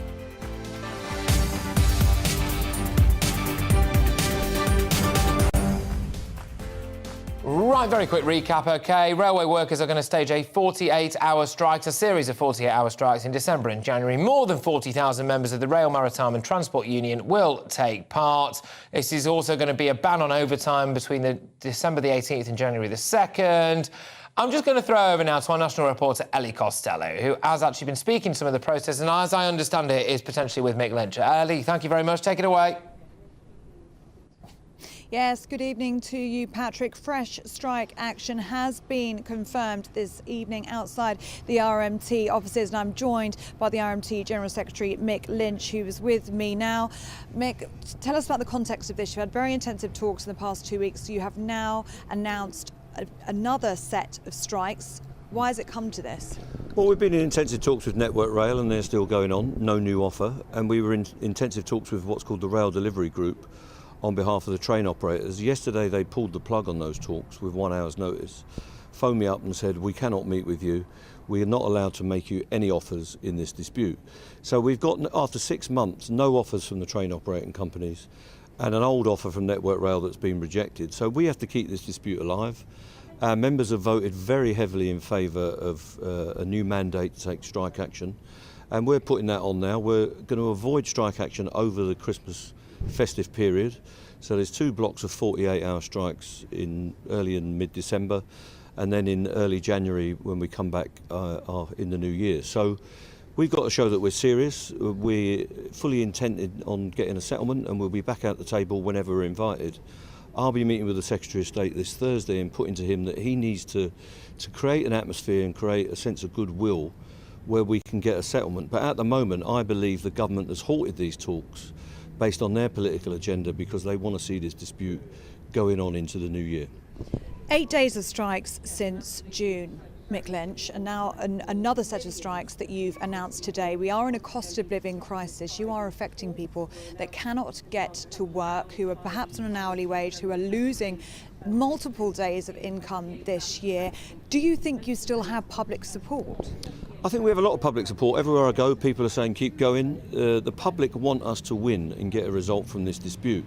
We could have had an offer on the table this afternoon. I told my national executive that an offer would be formulated on Monday afternoon, and somebody at the Department for Transport stopped that from happening. That was a deliberate act of industrial vandalism and political vandalism, I believe. For what reason, I don't know. What evidence do you have of that? Because one of the most senior people in this industry, Steve Montgomery, phoned me up on Saturday morning and said, get round the table on Monday afternoon. We will put an offer to you on Monday in writing covering jobs, conditions and pay. He phoned me up at 1 o'clock yesterday and said, I can't do that. They won't let me make an offer. Now, I don't know the reasons for that. I sense the reasons are that the government are in disarray. They don't really know how to handle this industrial dispute. They've got all these other problems with public sector pay and the state of the economy. We've seen their performance in a series of mini budgets which have been disastrous for working people and for the economy. So I'm going to try and find out on Thursday from the Secretary of State exactly what he's up to. Everybody in the industry knows how to create a settlement to this dispute, management, trade unions and employees. If he's prepared to be a person of goodwill and create that atmosphere where we can develop a settlement, that could happen very quickly and we'll have no need for any strikes. We can put it to our members and see if they want to accept the package. At the moment, I'm not hopeful because I don't know if they're competent enough to create that atmosphere. OK, so meeting on Thursday with Mark Harper, who is the Secretary of State for Transport. As you just heard there from Mick Lynch, General Secretary of the RMT, he is not hopeful that talk will come to any resolution. Patrick, I believe that you have a question for Mick Lynch. Yeah, sorry, no, I just was going to say, look, I completely understand Mick saying that there's widespread public support, as far as he would say, for what he's doing, but I'm keen for the public to try to understand what pay offer is Mick Lynch after? What pay rise does he want for members of the RMT? Because we could do with knowing that if we're going to support it or otherwise. So Patrick is asking Mick Lynch, in terms of public support, in order for the public to support you or to decide whether they support you or not, they need to know what the offer is on the table. What would you be willing to accept? Well, I will negotiate with the companies. It's my job to get around the table with senior people and negotiate. We haven't got any offer at all. After 6 months, the train operating companies have not made an offer. And in fact, they're now taking legal cases to say to me they cannot bargain in this dispute. The rail delivery group do not negotiate and the train operating companies do not negotiate. So they're in disarray. Network Rail have made us an offer of 4% for this year and 4% for next year, but nothing for last year. So 8% over 3 years when inflation is already over 14.5%. They also want a series of job cuts and conditions changes that we can't accept. So it's underpaid and underpowered as an offer. They know that. They know they've got to offer more, but I believe they're being stopped from making that offer by the government. So if you want pay rises in line with inflation, you're looking at a pay rise of at least 11.1% for every worker. I mean, can you not see that that alone would be inflationary? Well, we've never used those numbers. This deal in Network Rail should have been done on January the 1st this year, and in fact January the 1st last year, and there have been a number of inflation measures during that period. We know we've got to be realistic and there will be a compromise. So we know where inflation is, and that just proves how puny the offers they've given to us have been. They know that. They know that this will be a real terms pay cut. You'll have less money at the supermarket and when you're paying your mortgage and rents than you had last year, in effect, because of inflation. That inflation has been created by this government to a large extent, and they've done nothing to help working people to resolve that. So we will get a deal that's based on the three elements: jobs, pay and conditions. But we haven't got an offer that we can even put to our members. This is what people have got to realise, and even the commentators, such as Patrick and yourselves, there is no offer for half the people in this dispute. And so that is not reasonable after 6 months of intense talkings to have no product from people who are meant to be serious politicians and professional business people. Are you calling on other sectors to strike? I'm calling on other sectors to campaign. There are lots of strike ballots coming through from the education sector, from the health sector, and even in the private sector and other transport sectors, such as bus workers in London this week. I think the trade union movement has a duty to make the most of these mandates, to synchronise and coordinate that action, to put the employers and the governments under a lot of pressure to relieve this cost of living crisis on working people. Would you support a general strike? I'll support a generalised action. I can't call a general strike, that's up to the TUC, but I think we can coordinate and synchronise that action across many sectors, public and private, to maximise working class influence on the debate in this country. Mr. Lynch, thank you very much for your time. Well, Patrick, you heard there from Mick Lynch outlining his reasons, the RMT's reasons why they've confirmed this new set of strike 48-hour periods, the 13th and 14th of December, the 16th and 17th of December. That's 4 days in 1 week. That's the week before Christmas, when many people will be out Christmas shopping, seeing relatives. That will now be disrupted. And the first week of January, the 3rd and 4th of January, and the 6th and 7th of January. Those dates are Friday and Saturday, which we know post-COVID are the busiest periods on our rail network. So lots of disruptions for businesses, for commuters, for families who are looking to see their relatives over the festive period.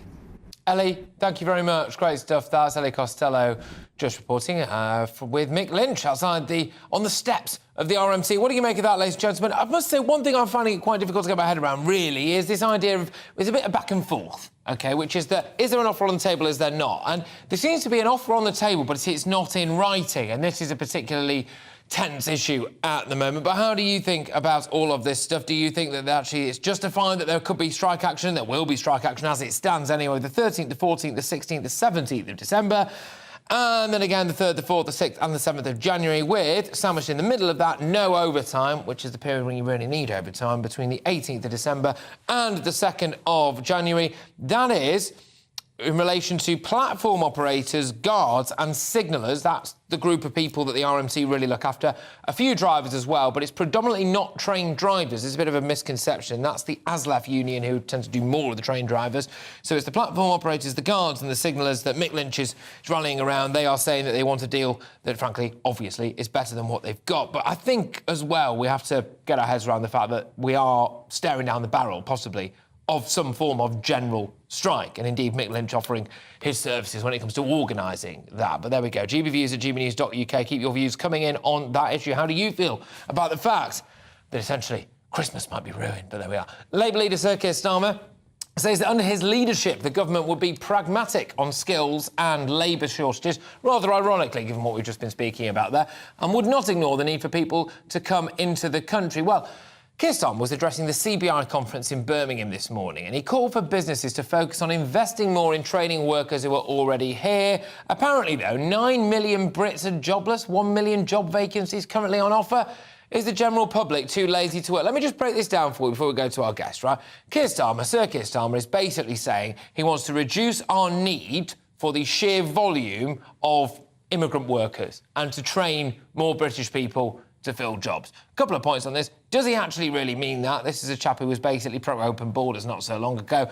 What's his plan for dealing with illegal immigration? But fundamentally, when it comes to this, are some Brits too lazy to work? Uncomfortable question, but we're going to ask it nonetheless. Joining me right now is immigration consultant Dean Morgan. Dean, thank you very much. There is a trope that some foreign workers will come over here and do the same job for less, and that is, frankly, more appealing to employers. Is that true? Not anymore. No, I mean, you mentioned Keir Starmer earlier, and no doubt he's talking about this at the conference because they know that immigration is a weakness, especially as we're in a cost of living crisis and people are worried about, how they're going to pay their bills, etc. The last thing they want to hear is that there's mass migration coming to the UK. And back in 2005 to 8, when I first started in immigration, it was Tony Blair, Gordon Brown, and they were unfettered access, mass migration, plus we had Europe. Post-Brexit, I've noticed a massive change because we're having an increasing number of employers contact us saying, listen, we're advertising for these positions, but just nobody's applying for them anymore. Well, and this is the problem. So this is the problem, Dean, because if employers now are not saving money by going foreign, as it were, getting foreign workers in for cheaper, then it really does imply that there is a groundswell of British people who don't want to get off their backsides and work. We all know that there's an element of that. I mean, is every benefit claimant a genuine benefit claimant? I think if they were, I think that'd be quite foolish. And so there's a percentage there that needs to be tackled by the government. They're the ones that give, obviously, the benefits. They're the ones that need to manage that. I mean, historically, they haven't really been very good, whether it be any political party. There's that element. I think the other thing that people never really talk about is the younger generation. Because the problem that we have is that companies can't get the skilled people they need to grow their business. We need to keep increasing GDP for us just to maintain our standard of living as a people. I just wonder on that, Dean. I just wonder on that. I had a fascinating conversation with someone over the weekend, actually, about this idea now that the younger generation want it all their own way. And I think there's a lot of that going about. There's a lot of the kind of soya macchiato brigade, the avocados on toast brigade, who are, perfectly happy just to live on Instagram and do nothing with their lives. And they want everything. They want to spend all their money travelling the world at the same time as being able to own a 4-bedroom detached in the middle of London. And I get all of that. But I think there is a massive groundswell of a hugely entrepreneurial element, a streak to our younger generation. But that is going in places like, whether it's doing social media influencing, for example, I'll say it, OnlyFans as well to a point, but also other areas as well, your online startups, i.e. they're not going out and working in the hospitality sector. Totally. And that's the thing. I mean, if you look at the crypto craze, a lot of the older generation don't understand what just happened in 2022. There are young people out there that were making thousands, tens of thousands, millions of pounds in being in the right place at the right time as that technology rolled out. Now, you're going to say to them, you need to go and slave 10 to 12 hours a day on £10 an hour, £12 an hour. Why they've been brought up with the Kardashians, you can have this jet set Dubai lifestyle. Now, we all know that a few can, but most can't. But how do you get them to go back to how it was before the internet, before social media kind of got everyone into social media influencer?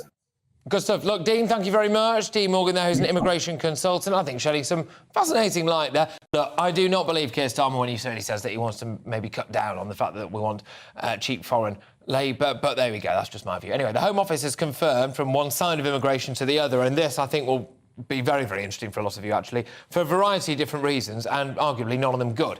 So it's been painted as a positive news story that the Home Office has now cleared the Manston Migrant Processing Centre. It's completely empty, with all the occupants having been moved into hotels. They're saying, look, OK, this is great. There was a massive backlog. They're all living in squalid conditions. It was overcrowded. It was originally built for 1,600 people. They had around 4,000 in there.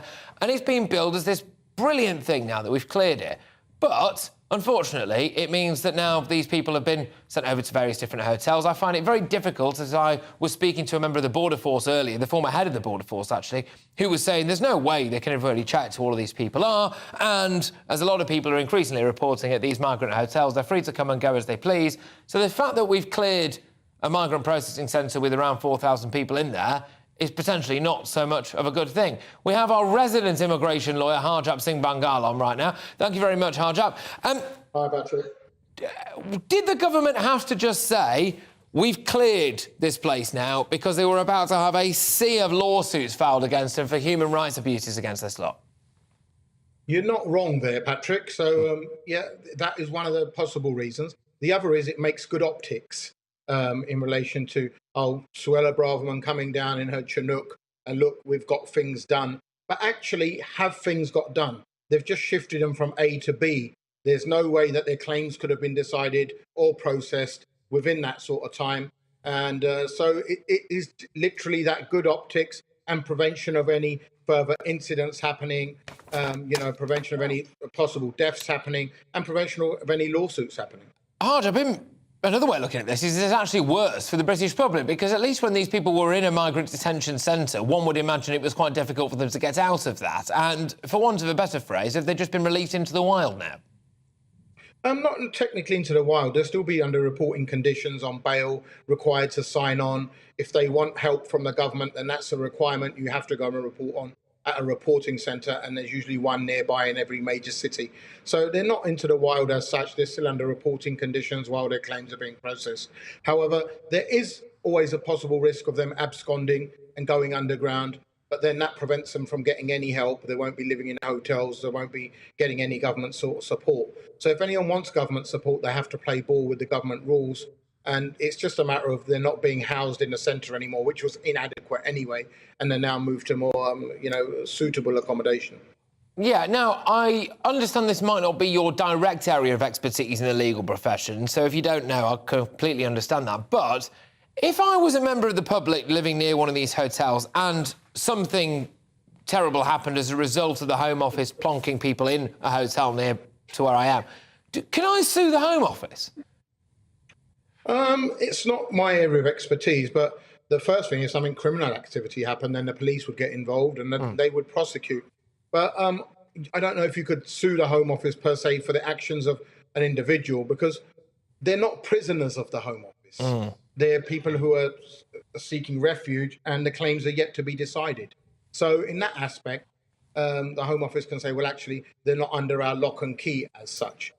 So I doubt that the chance of success of suing the Home Office would be there. You could definitely attempt to do so, but you know, it's very rare that incidents like this happen. You're usually under some sort of surveillance all the time.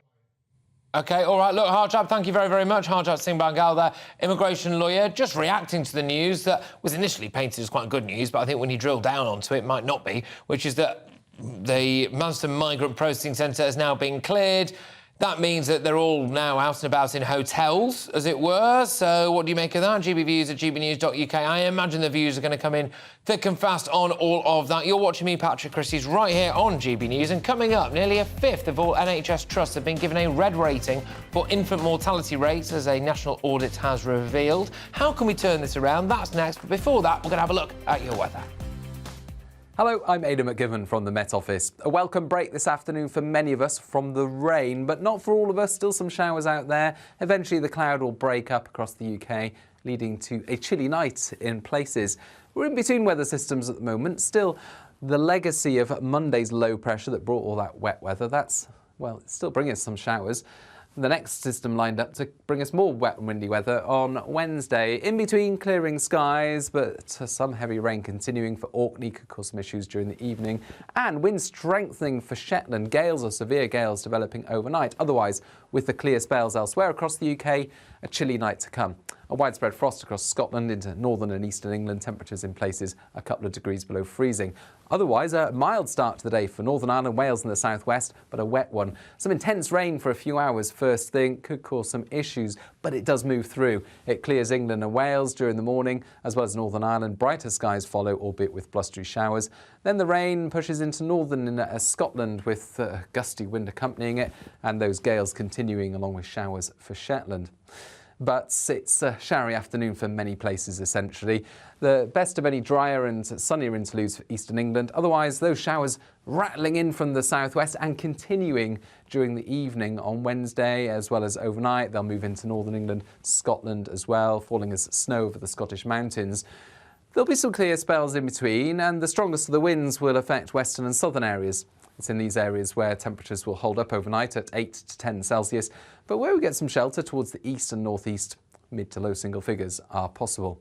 A bright start in places first thing Thursday, but still some showers moving north across northern England, Wales and Scotland. Then the next batch of wet and windy weather moves through Northern Ireland by the end of the afternoon, pushing into Wales, England and Scotland later. It does move through quickly, followed by further showers.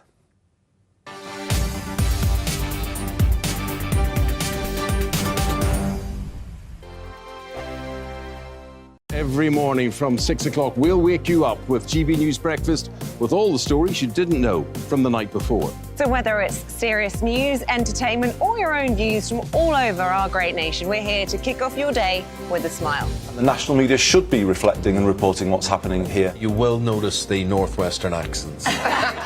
Whether you're with us on TV, radio, or online, every morning, it's breakfast from 6 a.m. Hope you can join us. Join me every Sunday at 6 p.m. for Gloria Meets. In exclusive interviews, I'll be finding out who our politicians really are and what they really think. I think I've seen probably quite enough of Matt Hancock to last me a lifetime. I'll also be getting to know you better, travelling to find out what you think about the politicians who are fighting for your vote. They've got to get this country back on track. Join me every Sunday at 6 p.m. only on GB News, on TV, radio and online. We are GB News, right across the nation. You can get us on television, on radio, on digital. We're absolutely everywhere. Amazing! You see, amazing! You remind me of me in the European Parliament. But here's the most important bit. We are not part of the mainstream establishment. We think and speak just like you do. We are the People's Channel. Magnificent. That's really, really thoughtful. Come and join us on GB News, the People's News Channel. My name's Tom Harwood, and join me 9:30 a.m. every weekday for The Briefing, your one-stop shop for everything you need to know about what's going on in politics today. I wonder if this is a deal that might need to be like the biscuits in this factory, twice baked. Is there not an opportunity here to win out against the extremes? Tom Harwood, GB News. What are you going to do about it? Things should have been done differently, and they certainly are being done differently. Don't miss it. The Briefing with me, Tom Harwood, 9:30 Monday to Friday on GB News.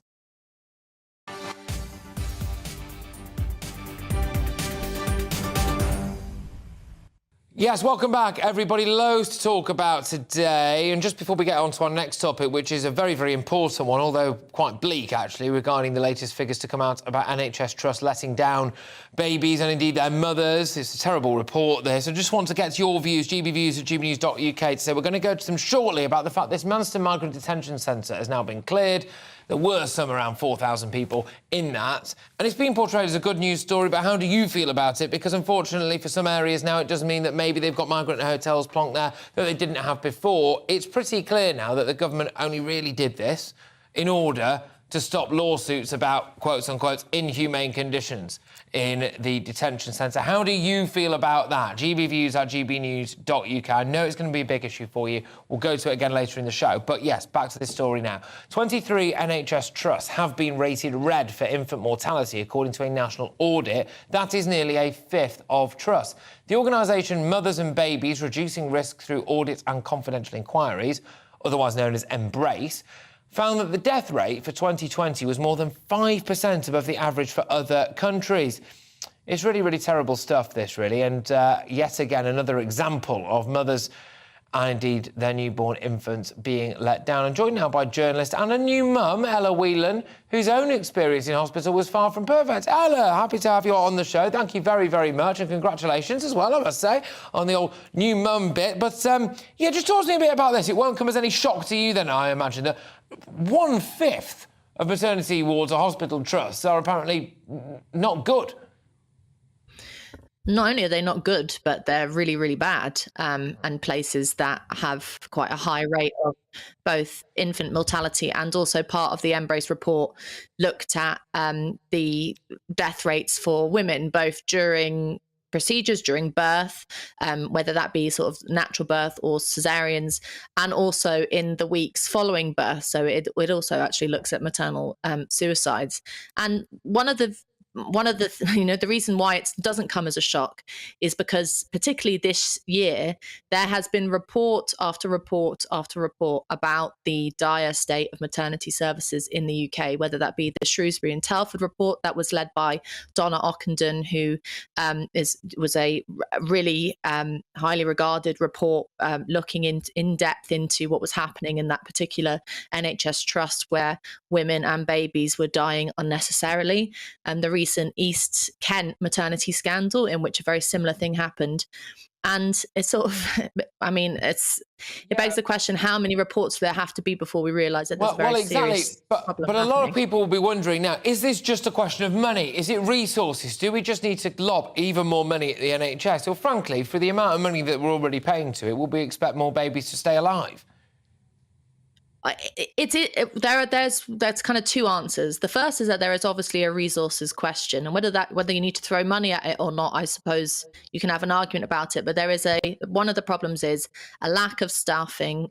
Lots of maternity units are already running on emergency levels of staffing. People are part of the reason I had a poor level of care when I gave birth 6 weeks ago was because basically the women who were looking up there to look after me were completely stretched, knackered, and weren't able to give me the right level of care. So there's a kind of resources and staffing question, but there's also a kind of a sort of more complicated and actually more important side of this, which is that maternity services and the kind of the business of learning about maternity has kind of shifted, and there's a new influence in it, which is a sort of move towards almost fetishizing natural processes. So we know that there's a real hostility to C-sections and that the cesarean sections, and that lots of the trust, particularly in Shrewsbury and Telford, there was a part of the reason why there were so many problems there was because there was a desire to keep up the natural birth rate. That means basically saying no to women who were requesting C-sections. Some of those women who were requesting C-sections were doing so because, for example, their baby's heartbeat was low. They could feel that something was wrong. You know, mothers know, mother's intuition is a very important thing. And women basically weren't being listened to. So there's a kind of more complicated thing going on here, which is, yes, we need more resources. Yes, we need more staff. But we also need to look at this trend in maternity services towards fetishizing natural processes, which a lot of the time leaves women either in great deal of pain, as I was afterwards, being offered ibuprofen when I'd been, you know, sliced open, which is utterly ridiculous, and being refused stronger pain medication, or more. I mean, I got to take home my baby, and lots of women, as this report shows, don't get to do that, and that's incredibly tragic and needs to be addressed. No, look, indeed. Look, thank you very, very much for coming on. Incredibly sorry to hear that you had an ordeal and a half by the sounds of things, but good luck in your foray into motherhood nonetheless. Thank you very much for coming on and sharing your experiences and commenting on what is, unfortunately, yet another very bleak picture for maternity in the UK. I'm just going to read a quick statement now from NHS England that said that the data demonstrates the significant progress that's been made to reduce stillbirths, neonatal deaths as well since 2010, but we know further action is needed to ensure continued safe care for all women, babies and their families. NHS England continues to support trusts and integrated care boards to make improvements to maternity and neonatal care that they provide. Now, lots of you have been getting in touch with your views, gbviews@gbnews.uk, not just on that particular topic, but on an issue as well that I know is very, very close to a lot of your hearts, and we're going to go to those now, very shortly, before I throw it over to the break, which is, or the news, in fact, which is on the fact that this Manston migrant detention centre has been cleared. Painted as a good news story, but the large question for a lot of people is, where have we put all these people? And frankly, have we got any idea who they are, where they're from, and how are we keeping tabs on them? Have we just released essentially the best part of 4,000 people into the wild, and a catastrophic case, yet again, of illegal immigration mismanagement? Patrick, this is from Tina. Why are they clearing it so quickly? I'm sure they're expecting huge numbers. Yes, Tina, good point on both counts. That camp will be full again very, very shortly, one would imagine. But secondly, Tina, they are clearing it quickly because they have been accused anyway of having inhumane conditions there. So it is a complete fudge. It is just something to say to appease lawyers, basically, but there we go. I'm Patrick Christys, this is GB News. Coming up, I will ask a former Transport Minister what he makes of that big breaking news that we had right here earlier, which is that the RMT has announced big-time strike action, and after Sir Keir Starmer told business leaders that the UK needs to wean itself off the reliance for foreign workers, I am asking, who do you trust more to deal with immigration now? Is it Labour? Is it the Tories? I suspect the answer is neither. Back after the headlines.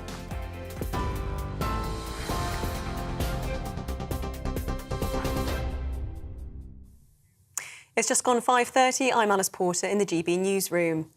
The RMT union has announced new industrial action over the festive period.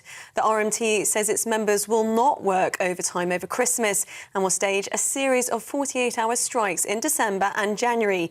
Dates include the 13th to 14th and 16th to 17th of December and the 3rd to 4th and 6th to 7th of January. It's over a long-running dispute over pay, jobs and conditions. RMT General Secretary Mick Lynch says the union has been reasonable and that the government is blocking any resolutions. The whole process has become a farce that only the new Secretary of State can now resolve. And I will be calling on him to act up to his responsibilities this Thursday. In the meantime, our message to the public is we are sorry to inconvenience you, but we urge you to direct your anger and frustration at the government and the railway employers during this latest phase of action. Nottinghamshire Police has said the mother of 2 young children who were killed in a flat fire has died. The case is now being treated as a triple murder. Our reporter Will Hollis is on the scene. Will, bring us up to date with what's happened. Yes, well, Nottinghamshire Police has now released the names of all 3 of the victims in what they're describing as a deeply upsetting tragedy. The mother, who was announced to have died earlier today has been named as Fatuma Haidara, aged 28, and her two children, Fatima Drama, aged 3 years old, and Neymar Drama, aged 1 year old. They were announced to have died on Sunday afternoon. Now, this is a murder inquiry. We have been told that it is an investigation based on a joint decision of the police and fire services here, that this is included as a fire to have been started deliberately. A 31-year-old man remains in custody with Nottinghamshire Police, and Nottinghamshire Police say that they are going to be holding that man for an extra 36 hours to continue questioning. One of the pieces of information that we have been told by the detective chief inspector who's in charge of the case is that the father of the children and husband of the mother wasn't in the UK at the time, and so he wasn't in the flat at the time of the fire. Police are saying that they asked for the respect for his family at this clearly quite a difficult time. It's hit the community really hard here in Nottingham. Lots of people have been leaving floral tributes, and one man who was passing told me that he is absolutely heartbroken. Thank you. Will Hollis joining us there from Nottingham. The King has been hosting his first state visit as monarch. King Charles has welcomed South African President Cyril Ramaphosa during a ceremony at Horse Guards Parade. They then proceeded along the Mile by carriage to Buckingham Palace, where a banquet will be held in the President's honour. President Ramaphosa will also address Parliament and meet the Prime Minister. TV, online and DAB Plus radio, this is GB News. Don't go anywhere, Patrick will be back in just a moment.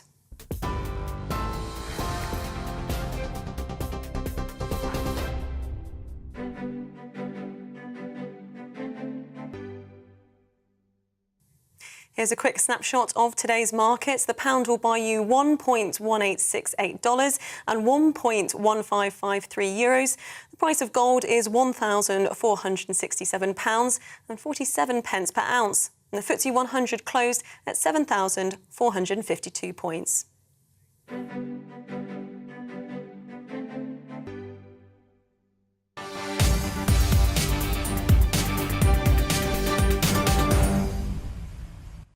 Who do you trust more when it comes to handling immigration, both legal and illegal? It used to arguably not really be a question, did it? You'd trust the Tories more than you would trust Labour. But Sir Keir Starmer wants to apparently wean businesses off immigration and says that Britain needs to train up more of its own to basically have more skilled workers filling vacancies. Well, Rishi Sunak has also urged business to call out the pinch points holding the UK back when it comes to attracting talent, saying the reason we ended the free movement of labour was to rebuild public consent in the system. But look, let's be perfectly honest with you.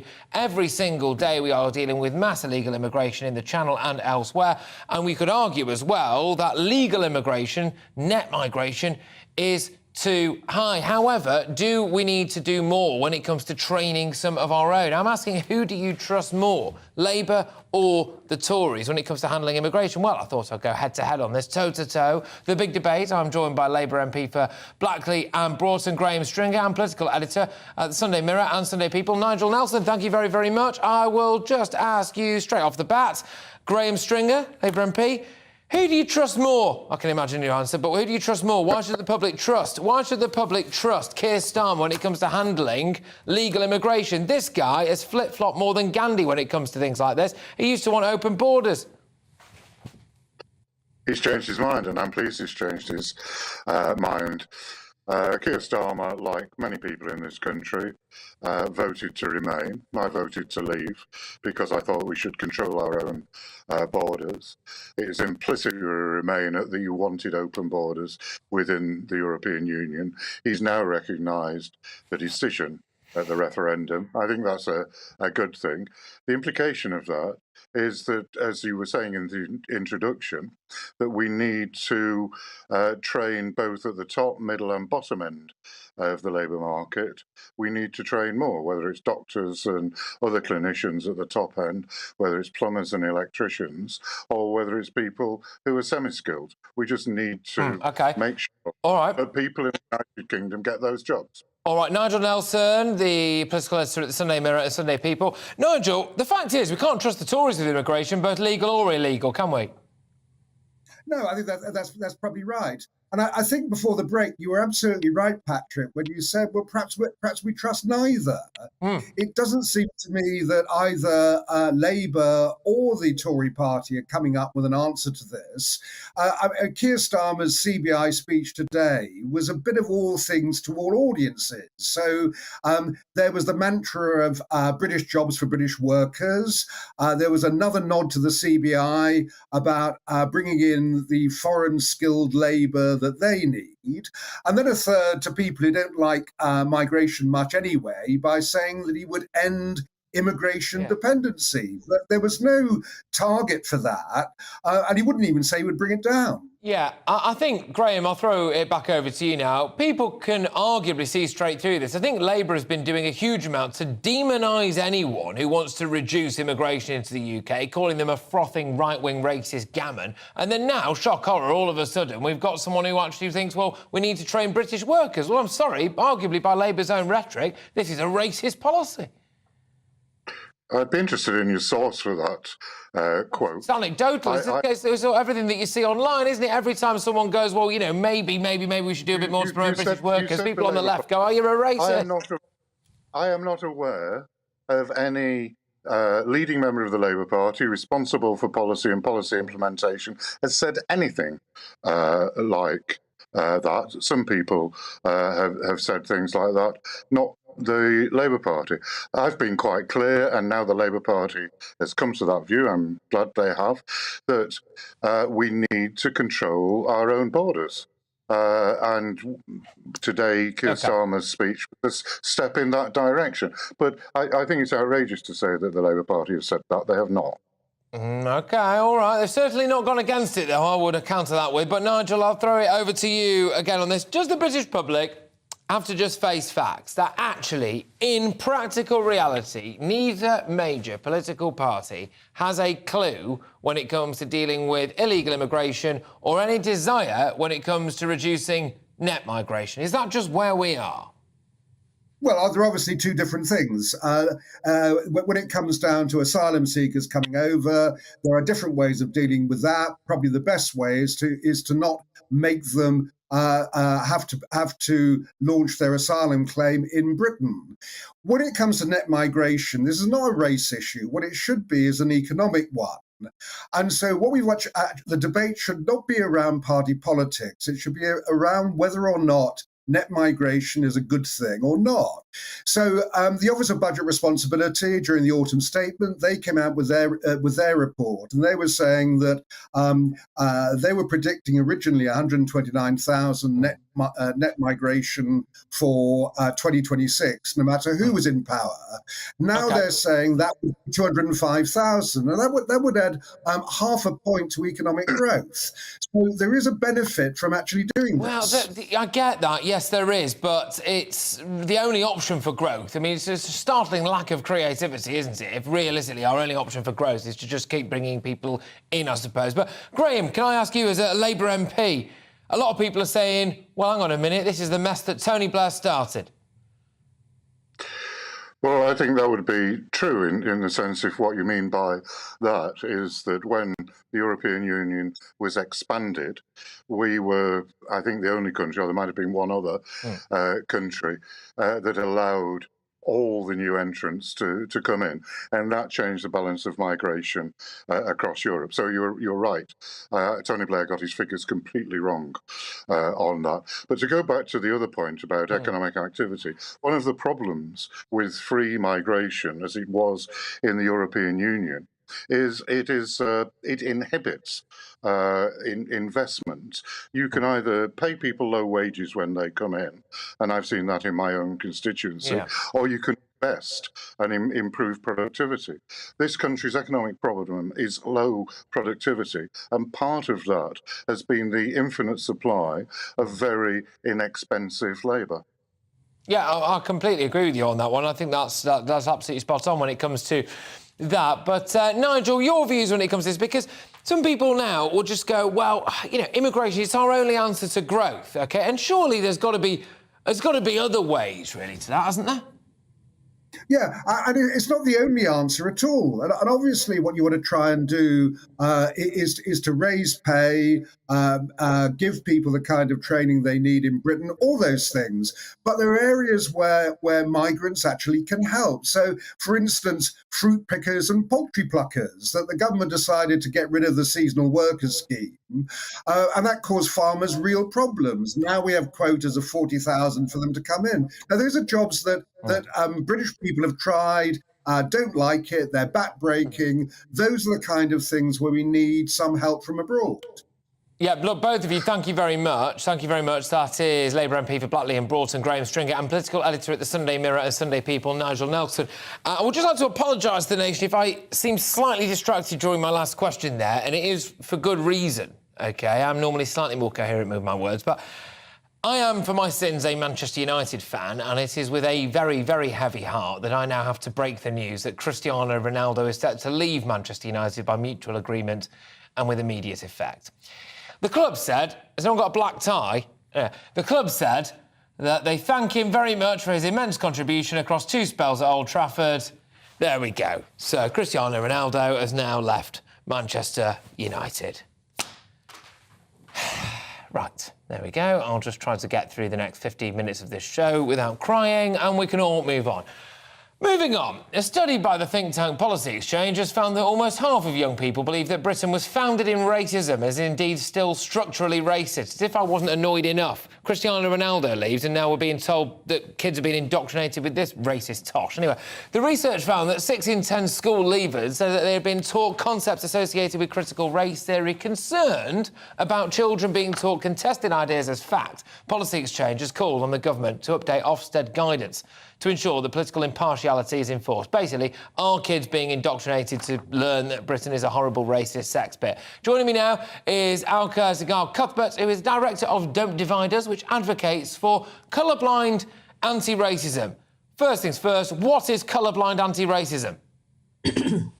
Colourblind anti-racism is the views that most people hold. It's to do with treating people equally. It's not disregarding people's differences. It's just understanding that we have more in common than our social differences or our biological differences. And that is a common sense view that most Well explained. Well explained. Now, please explain this to me. Why is it that there's a shocking number of children growing up in this country that think that we're founded in racism and that we're horrible? Well, there's a kind of short and a slightly longer answer. I'll try and allude it to. We have got a certain amount of ideological capture, if you like, within our public institutions. I think this has been coming out over time, and that includes education and schools. Our Don't Divide Us report showed that, quite a few councils, some were actively endorsing third-party providers who are promoting ideas that Britain is systematically racist and that white people have white privilege, and they want to teach children explicitly to see colour, even where they don't see it and they're spontaneously just getting on with things. Yeah, so, can I just interrupt on this just quickly? Sorry, because I know it's a complicated issue, but one of my major problems when it comes to this stuff is someone like yourself or someone who dedicates their entire life to a real proper academic study and a statistical study of this kind of stuff. All right, I would rather that children maybe were taught things like basic maths and English and another language or something along those lines. But if someone like yourself went into schools and discussed it in the way that we're discussing it now, wouldn't have a massive problem with it. I do have an issue with the idea that Sandra from the geography department might be telling my future child whether or not Britain is an inherently racist country. I mean, are unqualified people indoctrinating children with critical race theory? Well, I mean, this is the thing, right? Is that what we're finding? It's not so much that you want to have a discussion about anything, whether it's tearing down statues or critical race theory. It really is, the key here is the way it's framed, and quite often these third-party organisations, many of whom are not experienced or qualified teachers. They may have a whole slew of sort of kind of cod new qualifications, but they don't have the actual experience in the classroom or the subject expertise in a discipline. What they're doing is that they are teaching with a very, very narrow viewpoint. And I think this is something the Policy Exchange report highlighted, that a large number of younger people who they interviewed did not remember having been taught an alternative viewpoint, or if they had, it was that viewpoint was not respectable. And our own campaign work in Brighton and Hove, shows how this has happened. Brighton and Hove councillors explicitly dismissed the colourblind approach. And also, as it happens in the process, the views and lived experience of a black Nigerian mother. I think, yeah, exactly. And I think it's absolutely astonishing, isn't it, that there's something slightly Orwellian about the idea that a lot of these people who are pushing this rhetoric are the ones that want to bring us all together. We want harmony, we want peace and love and all of this stuff. And then at the same time, they're pushing a rhetoric that literally divides us. But there we go. Thank you very, very much. Great to have you on the show. I could talk to you all day. Alka Segal Cuthbert there, who is director of Don't Divide Us, which advocates for colourblind anti-racism, reacting to the news, shock horror, that now loads of kids are coming out of school having been told that we are a horrible racist nation. I mean, we've got an ethnic minority Prime Minister, an ethnic minority Home Secretary, record levels of illegal immigration and those being put up by the taxpayer, and of course massive legal immigration as well. So I would have thought that maybe we're not the most racist country in the world, but there we are. Coming up, more reactions to the RMT announcing a fresh round of strike action in the run-up to Christmas and the New Year. I will see you after a very, very short break.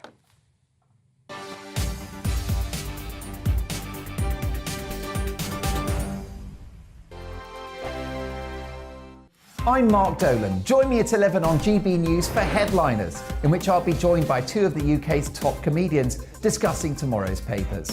If it's an important story, we'll cover it, but we'll have some fun along the way. Headliners, the late-night paper review that won't send you to sleep like the others will. 7 nights a week at 11 p.m. on GB News.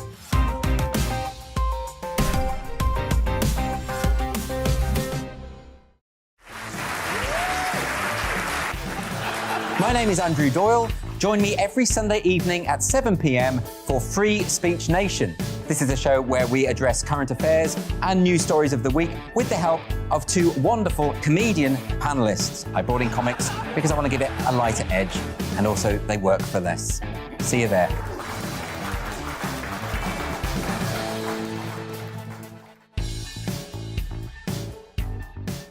Hello, I'm Michelle Dewberry, and you can join me every weekday 6 till 7 on Jubes and Kerr. Me and my panel will get stuck right into the day's events, and I can tell you, in fact, I can warn you, expect some robust debate, some strong opinions and perspectives from both sides of the fence. It's about you at home as well. I love to read out all of your comments, or at least as many as I can. So join me, Michelle Dewberry, Monday to Friday, 6 till 7 on Jubes and Kerr. I'm Mark White. As GB News Home and Security Editor, I cover those key issues that are so important to you. Our authorities, our communities doing all they can to combat violent crime. With the public services under unbearable strain, why are we still failing to control our borders? Defence, the first priority of any government, has been continually hollowed out. Can we trust our politicians to protect the armed forces? Join me, Mark White, on GB News.